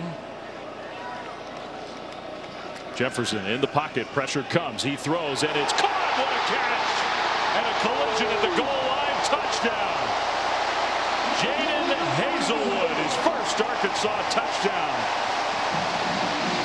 Again, giving his receiver a chance. That ball isn't overthrown. It's underthrown. He knows that Jaden Hazelwood at 6'3", 215 can jump and come back and get the ball.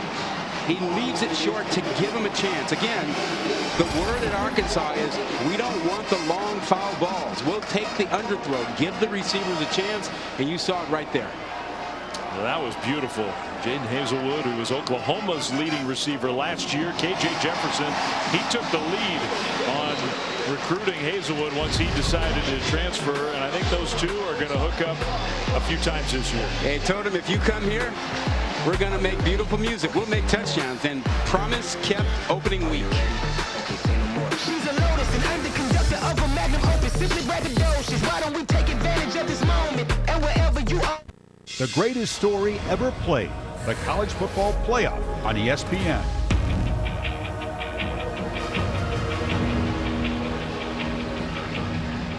And of course, big news this week, huge news officially yesterday that the College Football Playoff in a couple of years will be expanding by a lot.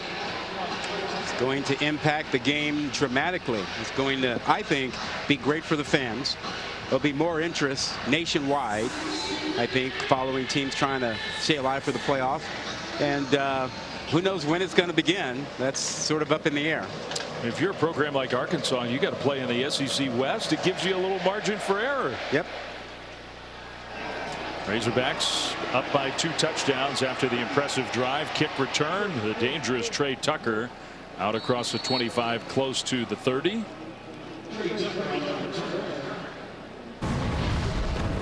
Well, it was a great answer from Arkansas's offense. Yeah, the last drive they talked about getting the passing game together. How about just a little screen off a couple of fake misdirection things to get them set up, and then come right back with, hey, we're going to do a double pass. No, we're not. Malik Hornsby is athletic enough to set us up for this. You get Hazelwood making a tremendous catch on a ball intentionally thrown short by his quarterback, KJ Jefferson. I mean, you think about most of the big plays for Arkansas, the attempted double pass there, the jump pass near the end of the first half for a touchdown, even that one to Hazelwood. Cincinnati has had them well defended. Yeah, I think that's right. But Arkansas just too talented at some spots. Bryant's going deep left sideline and caught. Perfect pass and catch along the sideline. Tyler Scott. So the passing game is ramping up now for Cincinnati. On the money. Listen, we talked about it in the first quarter. The matchup against the corners, those are good matchups for Cincinnati. They've just missed on them. They got that one. They missed too many in the first half. That one was 30 yards. Now on first down. The handoff straight ahead. Charles McClelland. Cincinnati well into Arkansas territory. Bryant just drops this ball in perfectly to Scott. And this is what they need. You get a couple more throws like that, they'll be back in and can hang in this game. The matchups on the outside, when they get man or they get the 3-deep look, they can work against that. So now there's an Arkansas player down. Is that Catalon again? Had he come back on the field? And now, nope, that's not. That's Johnson, Jaden Johnson, who might have been the guy to come in for Catalon, at least one of them, who would take some extra snaps. And that's a secondary that, as you saw on that last throw, they've had some trouble with the deep ball today. But Cincinnati just hasn't hit them. Well, and think about no Slusher. Yep. Who's hurt. No Catalon now. Now Jaden Johnson goes out. Yep. Talking about some of their depth. It's not the deepest position on this roster, starting to erode away. 2nd and 5. See if Cincinnati keeps on attacking that secondary. Bryant down the middle of the field. He's got his man wide open. Touchdown. It's exactly what they did. Nick Mardner. Touchdown Bearcats. And it was no contest right off the line of scrimmage. Mardner was locked up in press man with Bishop, the corner, and beat him off the line of scrimmage. We've been talking about the matchups. Left side of your screen, it'll show up for you in a hurry. Mardner beats his corner Bishop badly off the line of scrimmage, and what a great throw by Bryant. This time he gave it air, he gave his receiver a chance, he led him to the middle of the field because he was open, perfectly executed.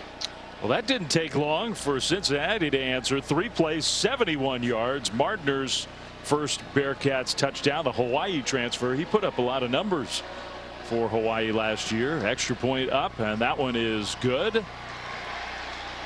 So Cincinnati championship medal. They're not going anywhere today. No quitting the Bearcats. And you know, when you get matchups like this and your quarterback is feeling it and he gives his receiver a chance. Mardner, 6'4", didn't even have to jump up there, beat his man badly, and the Bearcats, they're back in it again.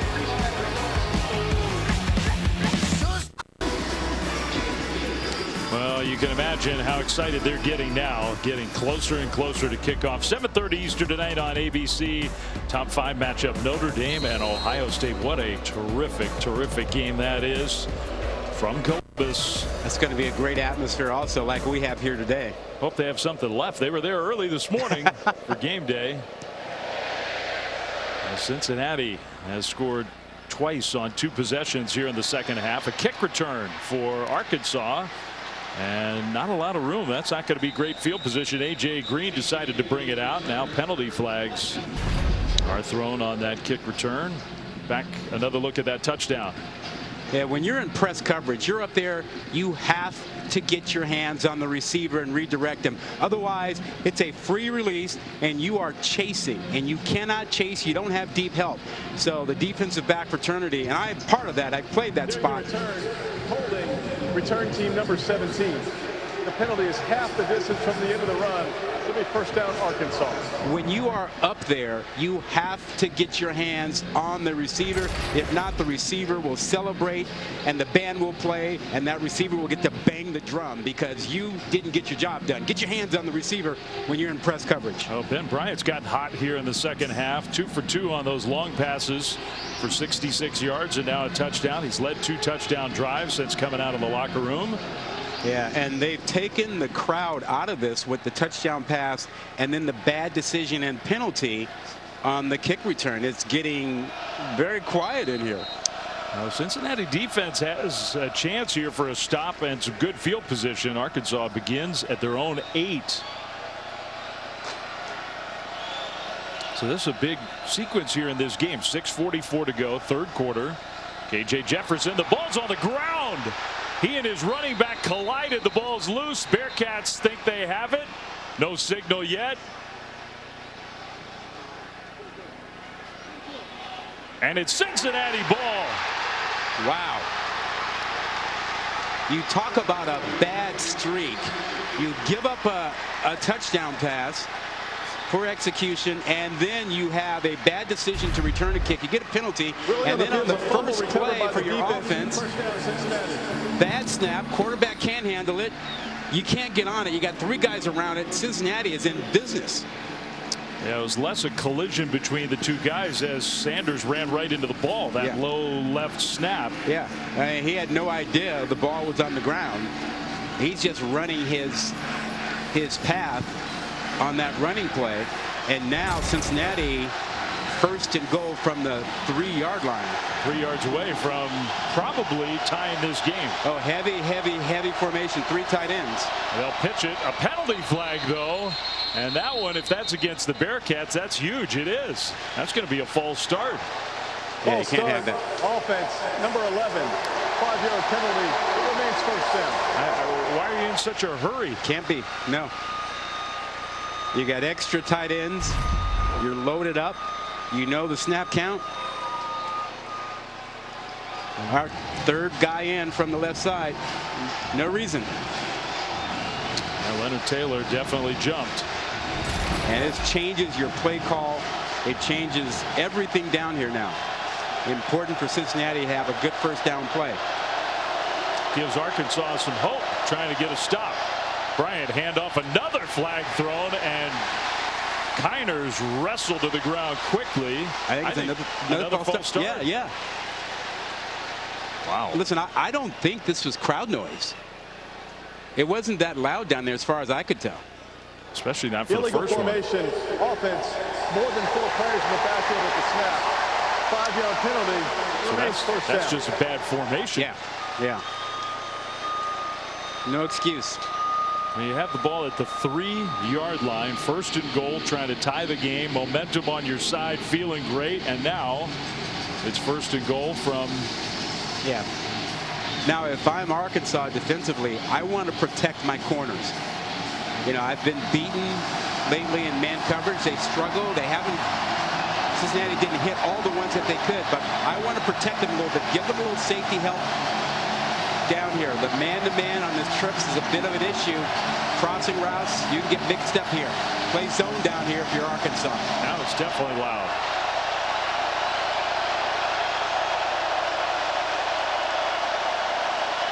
All right, they got a playoff without a flag. Bryant throws, and it is juggled, and I think it was caught by Tucker.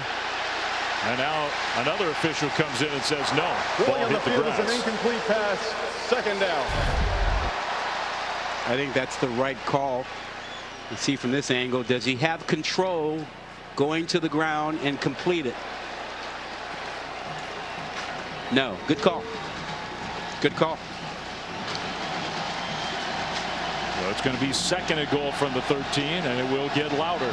And I like the fact that Arkansas played zone on that first play. They did not go man-to-man.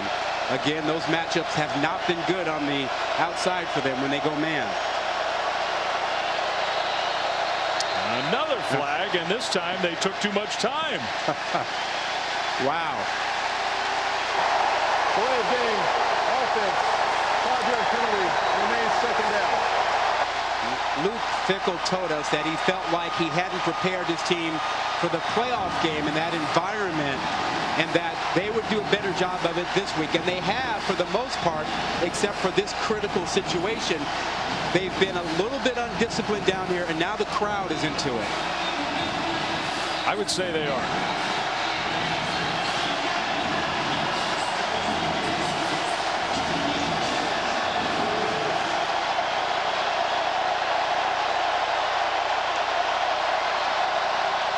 Bryant throws short, and it's caught, but the tackle at the 15. Tyler Scott with the catch. Is going to be 3rd and goal. They had 1st and goal from the 3. It'll be 3rd and goal from the 15. You can just hear Cincinnati fans all over the place pounding their head. How did we go from 1st and 3 to this?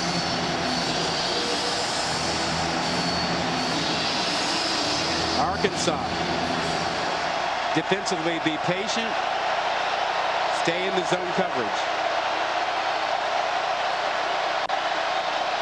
Pressure picked up. Bryant zings one in there, and they get back to where they started. I mean, it was a nice pass, a good catch by Tucker. It'll be 4th and goal from the 3, and Luke Fickell, I mean, he's not sending the field goal kicker out there. Wow. So how about this? Wow, that's gutsy. It's early. You're still in the 3rd quarter. You can kick a field goal, but you know what? I don't blame him. Their field goal kicking has not been anything that he's been able to trust. I get it.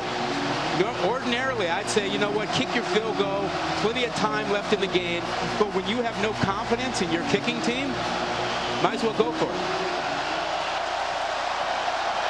Play clock down under 5, down under 2, and they didn't get the play off. I don't think they did. No. Officials agree with you. Play of game. Offense. 5-yard penalty. Remains 4th down. You want to give the fans an assist on that one? I will give them a big assist. So you wanted to come open your season on the road in the SEC. Listen, win or lose, this is going to help Cincinnati for the rest of the season. assessed 20 yards of penalties on 4 different penalties after they took over at the 3 first and goal. That is just losing your composure at a critical time. Now 26 yards for Ryan Coe, who's missed 2 field goals already. This kick is up, and that one's not missed. It's perfect right up and through. So for the Bearcats, after all of that, they did get 3 points out of it. Think about where we are.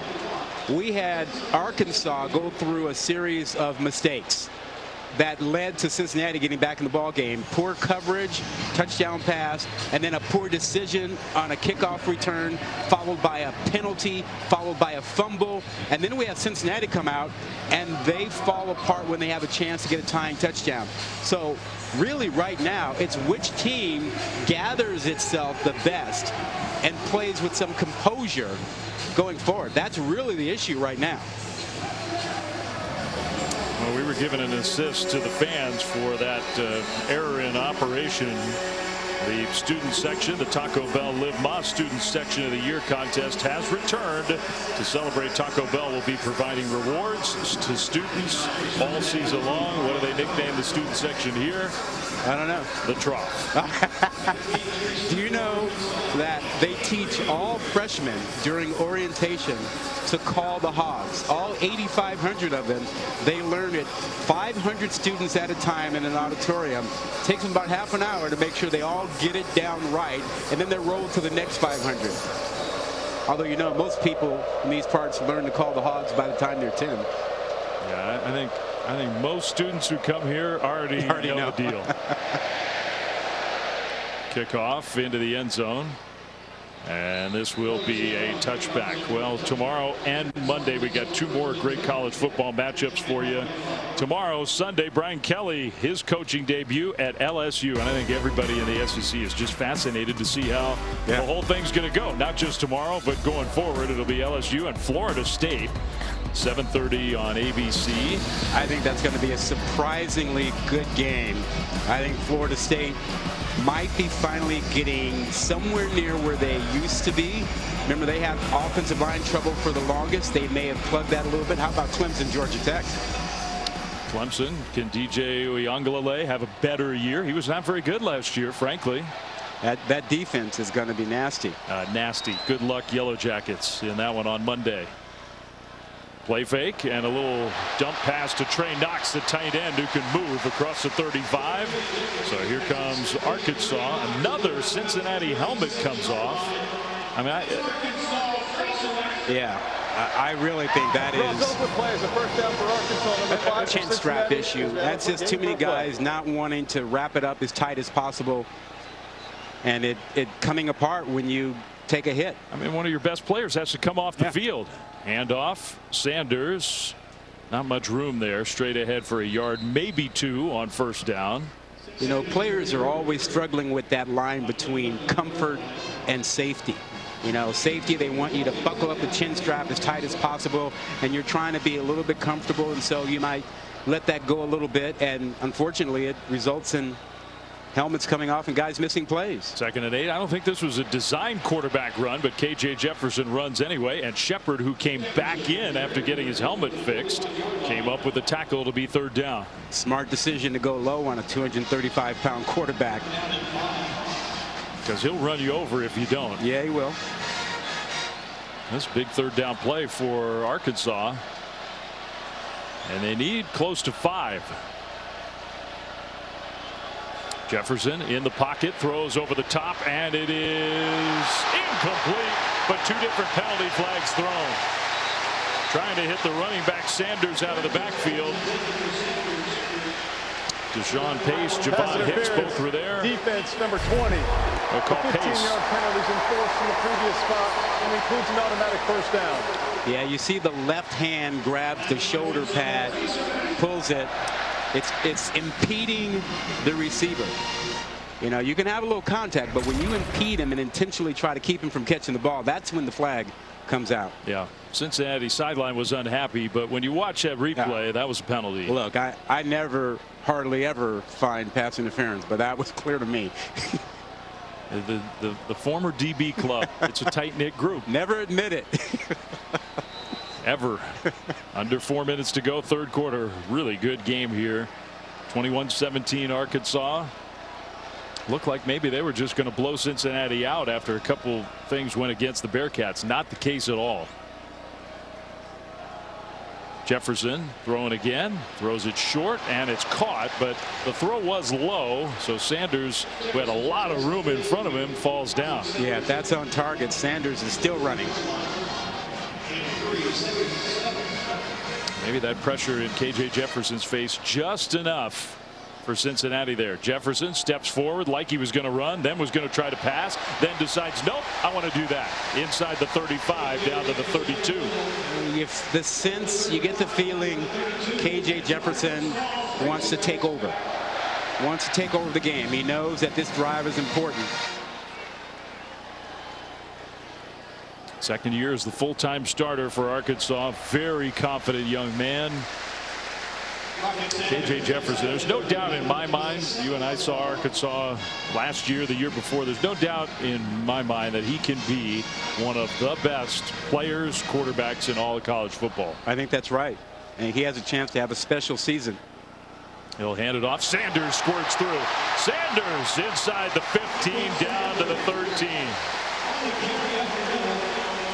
And that'll put him over 100 yards for the game. Yeah, it was a really good block getting on the linebackers for Cincinnati, allowing Sanders to find some room inside. Man, they're going fast. This up-tempo is quick. Timeout Cincinnati. They were going so fast, Luke Fickell needed to stop things. It's 30 seconds in the lane. This is the first of the half. So we've got a timeout here in Fayetteville, and while we do, let's check in studio with Matt Berry. All right, guys, thank you. Checking in on USC, the Lincoln Riley debut. So you got new coach, you've got new quarterback in Caleb Williams, you have new receiver in Jordan Addison. Just like that, new USC up on Rice, 7-0 early. Hey, comeback for Houston. They were down 21-7. They scored quick to make it 14. And then Joseph Manjack IV ties it 21-all in the fourth.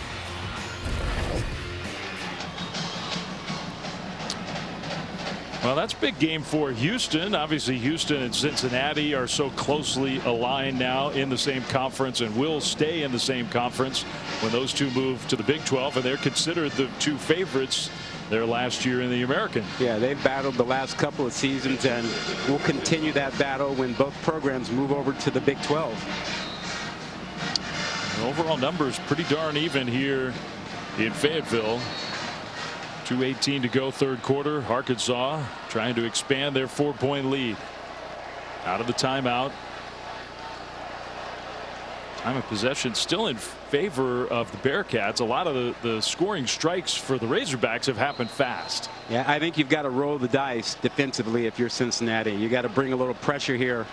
You just can't let Arkansas dictate down here. Jefferson and Sanders in the backfield. It's Sanders who gets tackled right around the line of scrimmage. Good stop there. Yeah, they brought the linebackers a good run blitz and tried to make sure they clogged up the inside. Pace doing a tremendous job. So now you've got a second and long. So now you can sort of take stock of things defensively, decide if you want to go maybe play a little zone, but blitz, so you're playing zone behind it. Figure that this is KJ Jefferson territory if you're an Arkansas fan. How to keep the ball in his hands. Ivan Pace, love his story. He goes off the field for this play. Hazelwood came in motion. Play fake. The throw behind the receiver, and Jefferson unhappy with himself there. He should be. Thompson. He missed that badly. He had Thompson inside easily. Thompson got inside of the corner, showed Jefferson his numbers. Hey, hit me on the numbers. It's a touchdown. This is wide open. Wow. So we'll see if that looms large. Hey, he's cramping, I think, or something like that. Maybe that impacted the throw. Maybe. If you're Cincinnati, you have to lay back and play zone with these tall receivers. You don't want to be up on them. You want to see the ball and be able to react. They don't look like they're laying back here. Just an all-out pressure. Jefferson on the move. Jefferson to the end zone, incomplete. KJ Jefferson, that's two erratic throws, and he's limping around a little bit. He's definitely limping. It'll be 4th down. Field goal team's coming out. I think you're onto something with the cramping impacting him, because he is limping and his accuracy on the last 2 throws just really off. First time this ball game we've seen him miss that badly. This one's not even close. Good coverage. Maybe just chucked it. Yeah. But on the previous throw, he was suffering cramps and he missed badly on that throw. So Cam Little's field goal try is up. And from 32 yards out, it is good. So Arkansas back up by a touchdown, 24-17.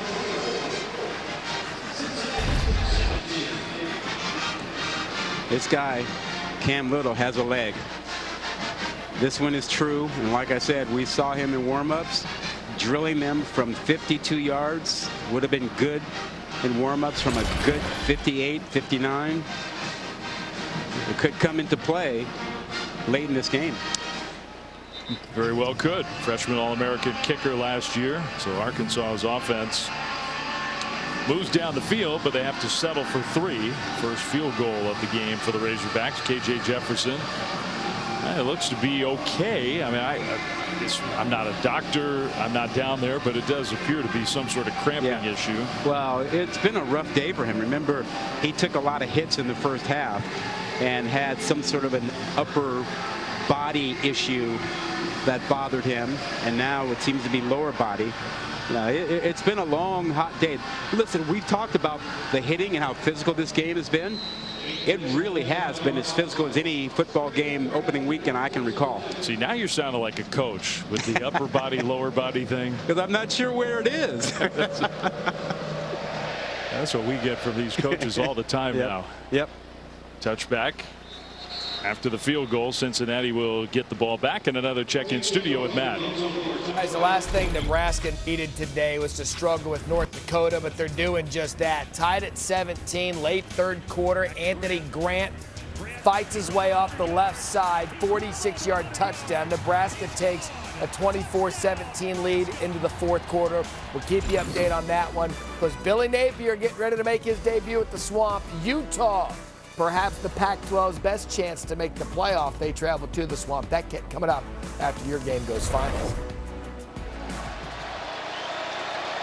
Well, the Pac-12 certainly will be hoping for a better showing than the Ducks put forth today. First pass from Cincinnati incomplete as they start their drive. What a beatdown. Yeah, Bo Nix against Georgia. That's a bad mix. Well, you know, the history sort of led you to believe that Bo Nix would struggle against this Georgia team. He had faced them 3 times, had not played well against them. And this Georgia defense is probably going to be as good as the last couple of years. So not a surprise, just a surprise that the beatdown is that bad.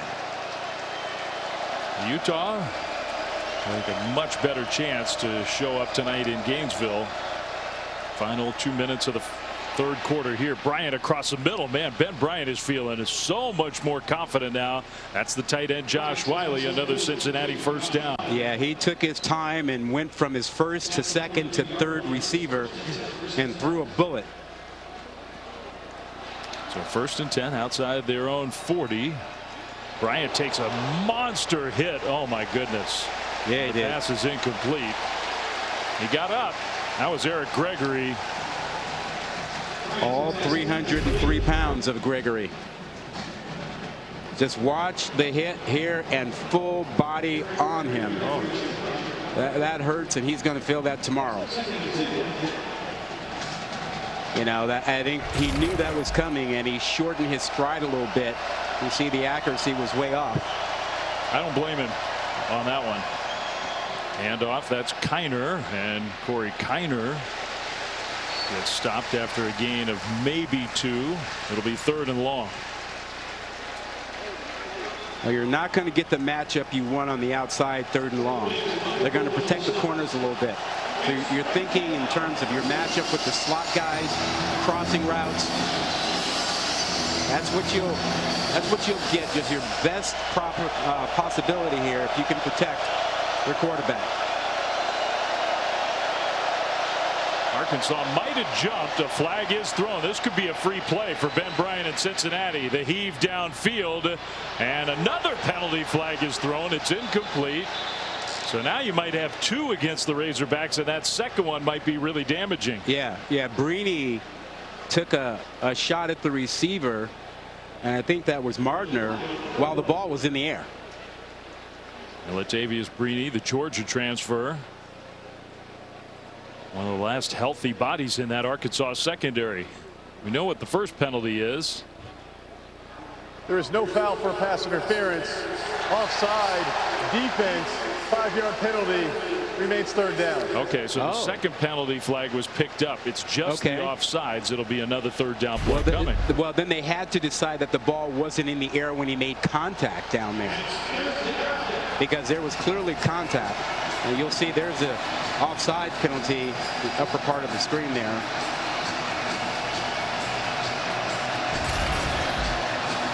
Another hit on Bryant. 3rd and 3 from close to midfield.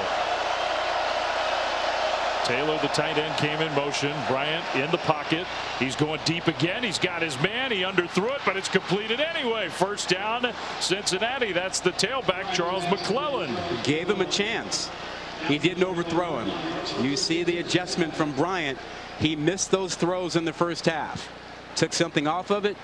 Gave McClellan the chance. And it is a big play. I think on that one, if you hit him in stride, he's going to the end zone. Bryant now is going to the turf, and his helmet flies off. So the sack for the Arkansas defense will be the final play of quarter number 3. Timeout. Ben Bryant played a lot better in that quarter, but he paid the price. Yeah, he did. He took some hits, and that last play was another one. But hey, he's shown his toughness today, and you're right, not a good first half for him, but this third quarter, he showed you the kind of quarterback he can be. Yeah, we had a lot of action. Cincinnati got the ball first out of the locker room. Corey Kiner with the first touchdown. The quick answer, what a delivery from Jefferson to Hazelwood. And Cincinnati came back, and Arkansas field goal finished off the scoring. It's 24-17.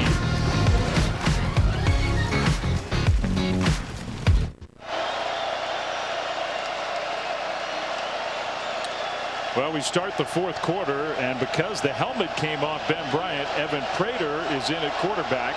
After the sack and a loss of 12, it's 2nd and 22. So the redshirt sophomore Prater, who's got so much speed and athleticism, and you can see it just even in a quick burst there, gets ahead close to the 25-yard line, and now Ben Bryant will come back in the game. Drew Sanders made the tackle. We talked about that in the first half as to whether there was a place for Prater and his legs in this game. Well, he did a nice job there. Third down, still long though. 15 for the Bearcats.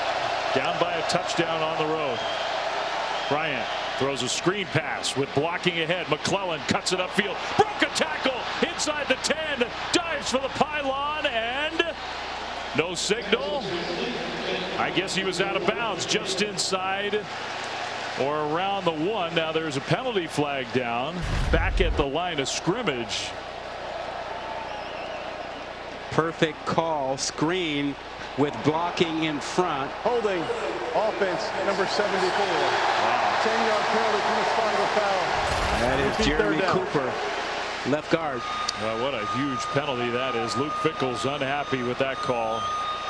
Yeah, that will not only negate setting up a touchdown, this will put them out of field goal range, at least for the moment.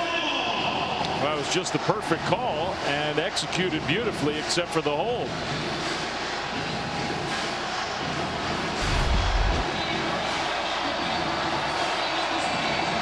Left side of your screen, 74 out in front. Well, we just never could see it. You want to make sure you at least give yourself a chance at a field goal. You need 10 yards or so. Bryant, plenty of time, throws middle, and he throws it very high. He had McClellan there open, and that would have given him a better chance at a field goal if you completed that one. Instead, it sails incomplete. 4th and 24.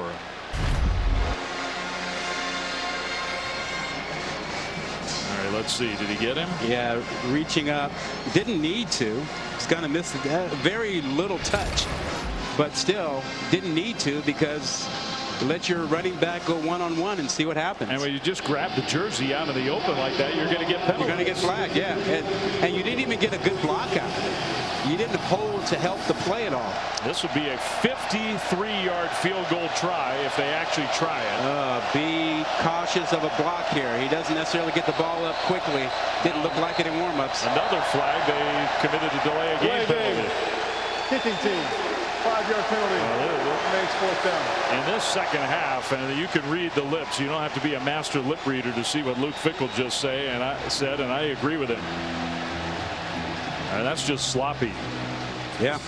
Well, they've had their share, more than their share, of sloppiness in this second half, which has cost them points. A very even keel. I mean, he's an intense guy, but a very even keeled coach typically on the sideline. He's hot. The penalties in those big spots for the Bearcats in the second half have been really important. So now the punt team out there, when we thought that they might be inside the 1, trying to pin Arkansas deep, and they will. Now there's another penalty flag back near the line of scrimmage. Mason Fletcher did an excellent job there with that punt, but it might be against Cincinnati, so this one might be negated. Yeah, that wasted a great effort by Mason Fletcher. He held that ball to let his cover guys get down there before he kicked it. Illegal formation, kicking teams. Number 7 was not on the line of scrimmage. The 5-yard penalty is enforced in the previous spot. Repeat fourth down. Now they're not even getting lined up properly on a punt. Yeah, these are just details. You know, maybe you're a little hot, a little tired, a little fatigued, and you're not paying attention to details. But it's the little stuff that has really hurt Cincinnati in this second half. Lining up wrong a couple times, false starts.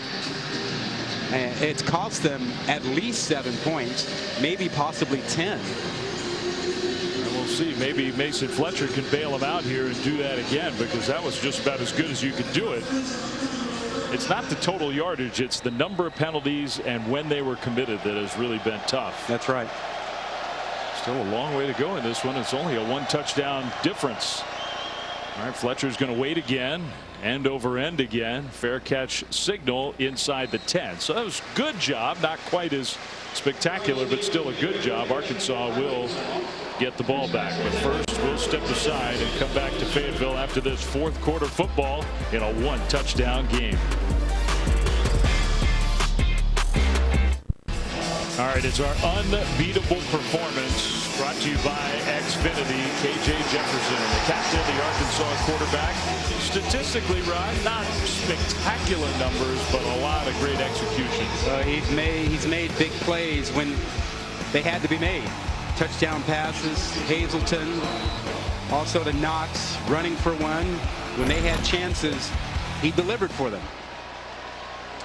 They need him to deliver here. They're up by a touchdown, 13.5 minutes to go in the game, and pinned deep in their own territory. That's A.J. Green, some fresh legs, the sophomore running back from Tulsa, for a gain of 5. Remember, there's a lot at stake for both these teams in this game. Arkansas, a trendy pick, looking for a special season. A win here would really keep the momentum going for them. I mean, they played the hardest schedule in college football last year and won 9 games anyway. So there's a reason they are picked to be a contending team. And if Cincinnati were to win this game, I'm not certain they can't run the table. And that would put them right back in the playoff discussion again this season. So a big 13 minutes here in Fayetteville. That pass complete to Matt Landers. Now Jefferson takes a hit and is driven down, and he did well to hang on to the ball. How about Ivan Pace in his Cincinnati debut? Man, has he played well. Overlooked coming out of high school. Great high school player. His brother was heavily recruited. He wasn't. Wound up at Miami of Ohio. Starred there and came over this season to play with his brother and to show folks what he can do. He's a prospect, man. He's a player. Well, he's, what is he, maybe 5'9"? They list him at 6 feet tall. He's not that. He's not really even close to that. He had 6 sacks in 1 game. Yeah, he's just a really good football player. I don't think his height really matters when it comes to what he does on the field. I agree. A big play there. Jefferson pressured again, and KJ Jefferson goes down. Now it's not a safety. The helmet flies off again for Jaquan Shepard. Jefferson was stopped at the 1, so that's where they'll give him forward progress. It takes a lot to get KJ Jefferson down, and Shepard did it. Yeah, tremendous job by Shepard. Corner blitz. Helmet should not come off like that. But he makes a tremendous play. I mean, wrestling down a 235-pound quarterback, awesome. The helmet came off in the celebration. Yeah, he shook his head and the helmet. That should never happen. Ever. They need him on the field. He's one of their best players. But again, failure to buckle up is costing these guys some time on the field. So now 3rd and 29. Arkansas back at their own 2. Jefferson pressured by Pace, gets away. He's going to throw middle, and it is caught. Now well short of a first down, but that at least is a little cushion for the Razorbacks. Trey Knox with the catch. It'll be 4th down. They're going to punt, but it's a much better scenario now. Yeah, I'm impressed with how well Jefferson has thrown on the move. Forced out of the pocket, keeps his eyes down the field, finds his release receiver.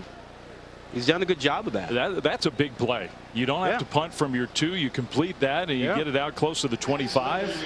It's a field position throw there. You give your offense a chance to kick it away. You give your defense a chance to be in a good spot. Max Fletcher, Cincinnati had to rush a player off the field. They almost had too many men on the field. This one is returnable, and that's a really good return man. Tucker straight ahead. Tucker into Arkansas territory down inside the 40. So a 40-yard punt, but a 25-ish yard return. And Cincinnati is in a good position here, down only 7. He needs more touches. Well, you got Utah, Florida still to come, and that one will start soon. They'll take over when we're finished here on ESPN. Notre Dame, Ohio State tonight over on ABC. Florida State, LSU tomorrow. Monday night, Clemson and Georgia Tech. You know, Anthony Richardson of Florida is already considered a first-round draft pick at quarterback. He hasn't played a full season yet. A lot of buzz about his performance in fall camp. Handoff and tackled from behind. So a nice play by the Arkansas defense to pull Charles McClellan down. Cincinnati goes backwards on first down. Zach Williams has been a handful inside. Watch him on the edge there as he comes down inside quickly, chasing this thing down. Excellent speed. Excellent quickness off the edge. They don't really have a classic pass rusher on this Arkansas team. They got a bunch of those guys who can bounce in and out, and a big hit on the quarterback. The ball's out. Razorbacks scoop it up.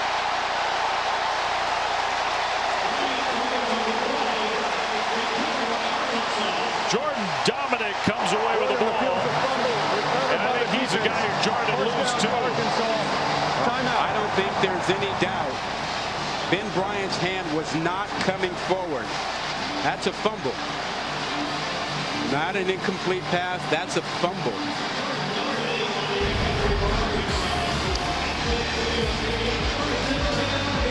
You see it here.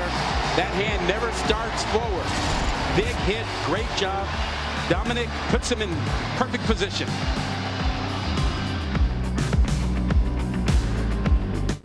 ESPN College Football is delivered by Papa John's and the all-new Papa Bowls. No crust, all toppings. Try one for yourself at Papa John's. Now Sam Pittman, maybe the most popular man in the state of Arkansas. He is making friends every day on campus here in Fayetteville, and he's making friends with the way his team has played. What an amazing turnaround. 2 years in a row, Razorbacks didn't win an SEC game before Pittman took over. 2 full SEC seasons without a conference win. He just fits this place perfectly. The call was reviewed and it stands. Hazelwood gets the pitch, and Hazelwood with that blazing speed into Cincinnati territory. What a sequence. The big punt return, Bearcats had it in Arkansas territory, down just a touchdown in the fourth quarter, and a couple plays later, the sack, the strip, the fumble recovery. Arkansas is going to try to put the game away. Yeah, the sack strip was huge. What a play by Jordan Dominic. KJ Jefferson to the tight end. Knox, who got a block down the sideline. Touchdown.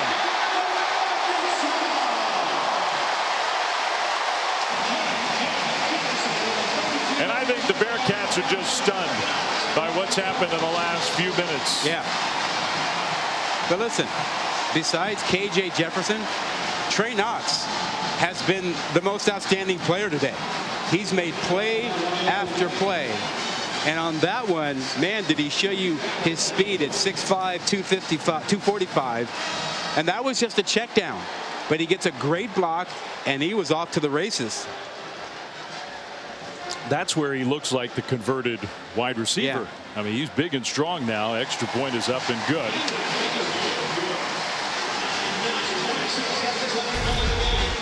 Great job by Jefferson being patient, not forcing the ball down the field.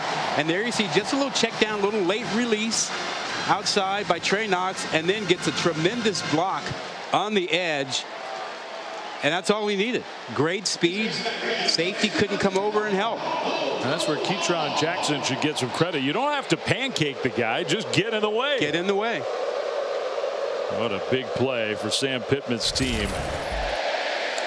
I think he was popular before. He's going to be getting hugs all over the place. He told us that it was equally important for the fans that Arkansas play well and keep the momentum going, because this fan base has been so excited and waiting for the start of this season after what they did last year. You and I were there in Tampa when they beat Penn State. They hadn't won a New Year's Day bowl game in what, almost 20 years, something like that. They beat Texas A&M last year. They beat LSU. They took Alabama down to the wire. And this team, Sam Pittman said it himself, this is his best team. It's the biggest, fastest, strongest team he's had in his 3 years. Cincinnati still not out of it. 9.5 minutes to go, but the Bearcats, some of these mistakes have just been crippling. Yeah. So the touchback, Cincinnati will get the ball back, and we'll phone the studio and talk to Matt Berry.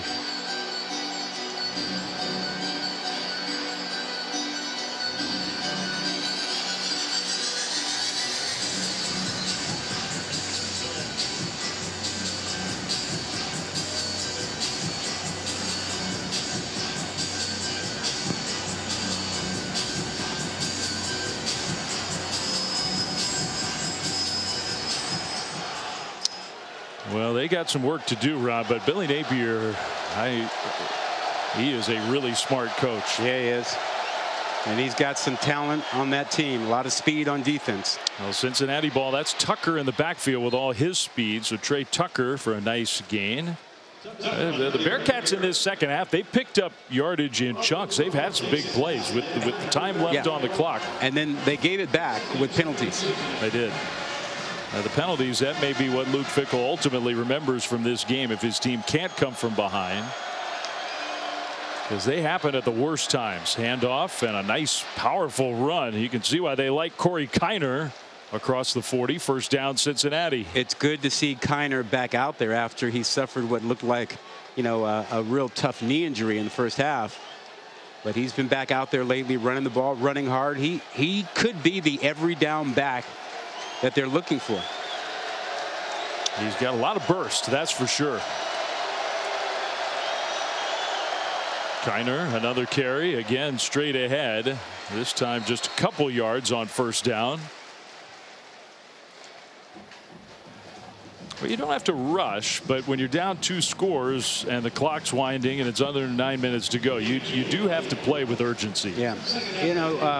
Don't you feel like the Cincinnati offensive line has played reasonably well, even with Jake Renfro out this game, their all-star center? I do. One big penalty on a screen pass that was a huge penalty in this game. Otherwise, I think they have. Bryant's going deep down the middle, and he overthrew Tyler Scott again. He had him. Just give your guys a chance. You know, we've seen this issue when you get these matchups, and the matchup they like coming into the game, and you could see why. Their receivers are problems for the corners for Arkansas. But when you get a guy that wide open, you have to give the ball air and let him run underneath it. They've missed about 3 or 4 of those today. Again, Tyler Scott's about as fast as they come, so you're not overthrowing a slug. We're talking about guys who run 4.3 or better, 4.29. 3rd and long. Bryant in the pocket. He's going to throw middle. That one is complete for a first down into Arkansas territory. Tucker with another catch. I like the fact that Bryant doesn't dwell on the last play. Play the next play. Comes right back with a good throw, keeps the chains moving. He's also spreading the ball around. Cincinnati's gotten a lot of players involved in the pass game. Both teams have, really. 24 of 40 passing for Bryant. Throws right, and his man is open, and then cutting it inside, breaking a tackle, slipping another one inside the 20, down to about the 16. That's Tyler Scott. Don't go anywhere.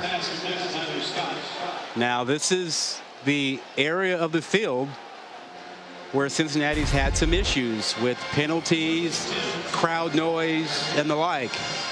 Can they finish this one off here? If they can finish this one off, we're going right down to the wire.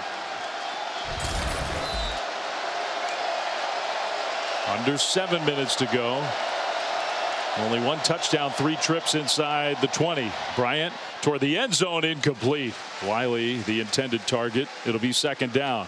You have to recognize the coverage. See that they're playing with a couple of safeties back there. I like looking for your taller receivers down here.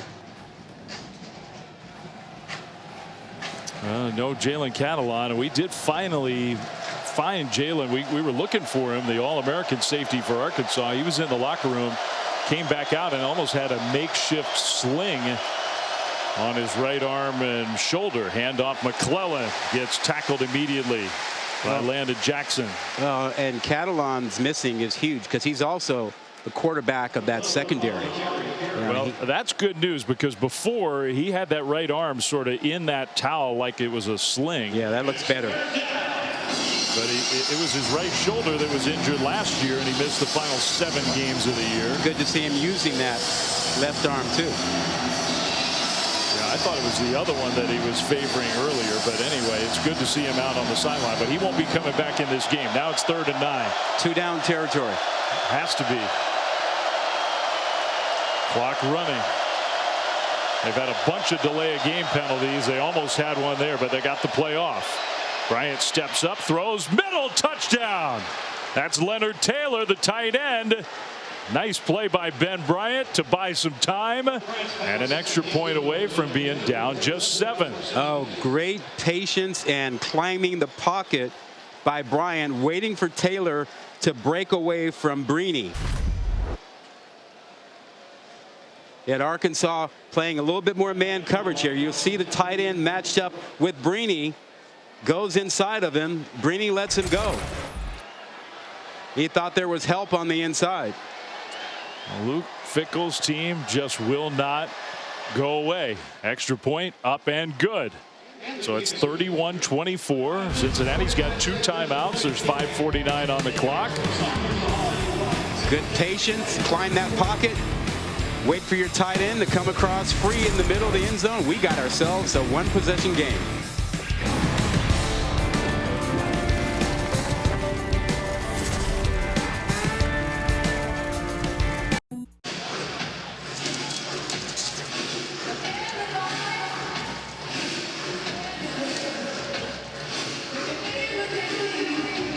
So we're trying to find out. I think it's going to be a penalty that's declined. Tonight, SEC football final is back for another season. You got Dari, you got Chris, you got Ben, you got Takio. Break down all the SEC action from week 1. I'm sure they'll spend a lot of time on this game, 10:30 Eastern on the SEC network. Don't miss it. Now, if you're Arkansas, it is 4-minute offense time. Players number 0 on the receiving team. The penalty is declined. It'll be first down from the 25-yard line. Not allowed to do that, but the penalty declined. Go ahead. You need to pick up some first downs and burn some clock. Put pressure on Cincinnati. How about the way KJ Jefferson has responded to pressure tonight? Yeah, you got to get that pressure without blitzing, because when they've blitzed him, it hasn't gone well. Yeah, he's been patient, thrown well on the move, found his check down receiver. I mean, that bottom line number is pretty amazing. Handoff on first down, and the Bearcats defended that well. Cincinnati gave up 3 touchdown passes all year last year when blitzing. KJ Jefferson has 2 of them today. Yeah, he just does a good job of keeping his eyes downfield. And Briggs was tremendous on that play. Defeated his block and made the tackle. 2nd and 10. Arkansas wants to be deliberate, but they did leave some time on the clock there. Sanders with the carry, and he'll get tackled again after a very short gain. So it's going to be 3rd down coming up, and we'll send it to the studio with Matt.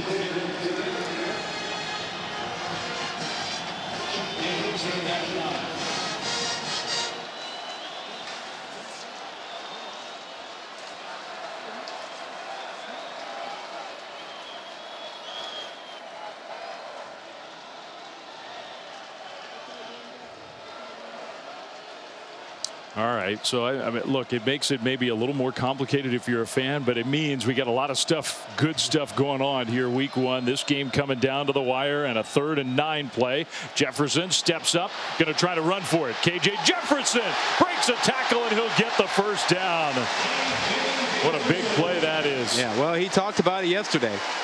He knows the moment. He knows when he needs to take over.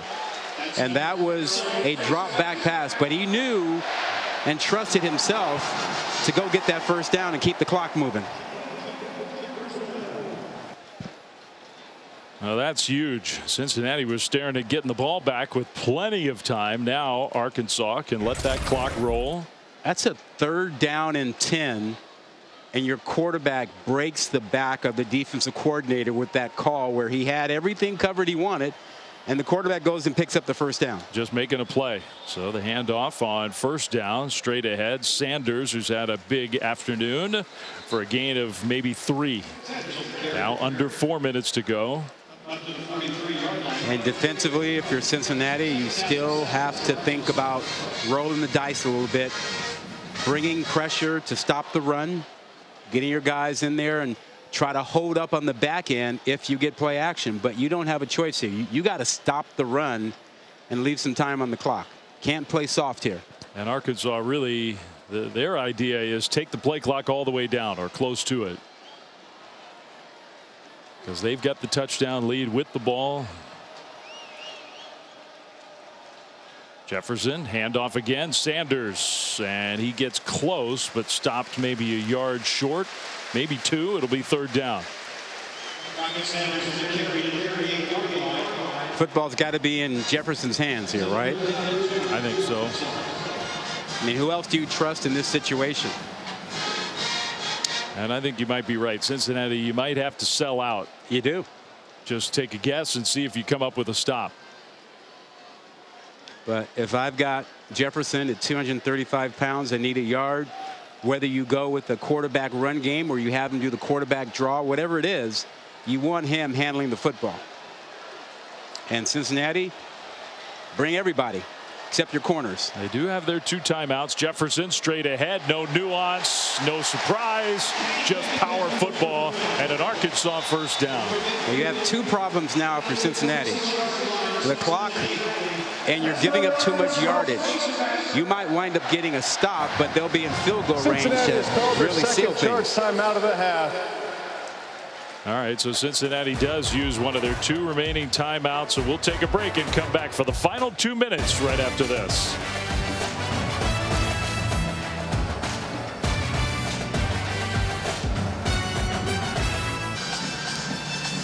Well, KJ Jefferson trying to lead his Arkansas Razorbacks to a season-opening win against a very good Cincinnati team, and he's played great. He really has, and he's played great at key moments in the red zone, short yardage. When Arkansas needed to have plays made, he delivered. So they just need a couple more. First down, timeout Cincinnati. They're down to 1 timeout remaining, 2:22 on the clock. Arkansas can't take it all the way down, but they could come pretty close. This is the freshman Dubinion, and a nice cut. Dubinion is going to get an Arkansas first down, and that's going to make it very difficult for Cincinnati. Yeah, you got 1 timeout left. Coming off, the result of the play is a first down. What, 7, 8, 9 guys? I think more. Lost a helmet today. And that just goes part of, in addition to the penalties, I would just lump them in with the penalties, because it's just, you know, that undisciplined thing that kind of hurts Cincinnati all game long, but particularly in the second half. I mean, you got to clean that up. Why every play there's a helmet flying off? It's ridiculous. And then when they had penalties, they had multiple penalties at a time that just destroyed a couple of drives in the second half. I've never, ever seen a game with this, especially for one team, where the helmet flew off this many times. Jefferson's going to run it after the first down run by Rashad Dubinion. Just a gain of a couple of yards. Now the Bearcats will use their final Cincinnati timeout. has called their final timeout of the half. It'll be a full timeout. But the Bearcats know that that will do it here. Direction. It'll be 30 seconds in length. I do think that Cincinnati and Arkansas are both, you know, primed for really good seasons. You know, Arkansas has a really tough schedule. I don't think there's any question about that. They do. However, if we take a look at that schedule, I mean, South Carolina, that's a good team. Yep. But they should beat South Carolina at home, Missouri State, at Texas A&M, and Alabama. How about that? They have 2 weeks that are back-to-back that are tough. Texas A&M and Alabama being one of those tough weekends. And why are they playing BYU in the middle of the season? Yeah, Sam Pittman would like to ask that question. Yeah. I mean, that's a tough non-conference game on top of this tough non-conference game when you also play in the SEC West. And you're talking about a BYU team that also believes in being as physical as possible. Sam Pittman's team, last year they had the toughest strength of schedule according to our FPI. This year, at least preseason, ranked as 10th. Although just about everybody who's ranked ahead of him also plays in the SEC, so you're kind of splitting hairs. Jefferson, the running back, was not where he expected him to be. He can't have something like that happen, just a turnover. That's the only thing that's going to keep Arkansas from winning this game. So Jefferson smartly kept the ball. Yeah, and you think about what's ahead for Cincinnati, assuming they don't come up with a miracle here. They have a schedule that I believe they got a good chance of running the table. Well, there's no doubt, as you said, they are a good team again. They may have lost 9 players to the NFL draft. They may have lost their multiple-year starting quarterback, the best cornerback duo in the country. They have a lot of good players left on this team. Yeah, and I think they will go home and say, you know what? All we got to do is clean up the penalties, the mistakes, the whole helmet coming off issue. Clean those things up. And they can play with anybody. Arkansas has called their first charge timeout of the half. It's 30 seconds in length. So Arkansas will take their first timeout. And here's the schedule for Cincinnati coming up. They should be favored in every one of those games, and they would likely see Houston in the AAC championship games. I mean, at UCF, you can imagine that being a difficult road game. Yeah, but they'll be favored. They should be favored in that game. Indiana had a good win last night, so Indiana maybe going to be an improved team. But yeah, this can be another special year for Luke Fickell's team. But maybe with this loss, maybe not a year where they can make a strong argument and get back into the playoff. But that doesn't diminish what Cincinnati can still accomplish. I think it still says that this is a team. It wasn't a one-hit wonder last season, that they actually really do have a program where they are reloading and not starting from scratch. Let's see if Jefferson can make sure this play takes more than 5 seconds. See if he tries to run around a little bit before he goes down. He's going to run forward and bounce around. Got to stay inbounds. And he'll get tackled. Now some pushing and shoving at the end of the game. You don't want that. You'll be shocked to know that another Cincinnati helmet flew off. Gosh. What's the over under? A dozen? I literally think it's over that. I do.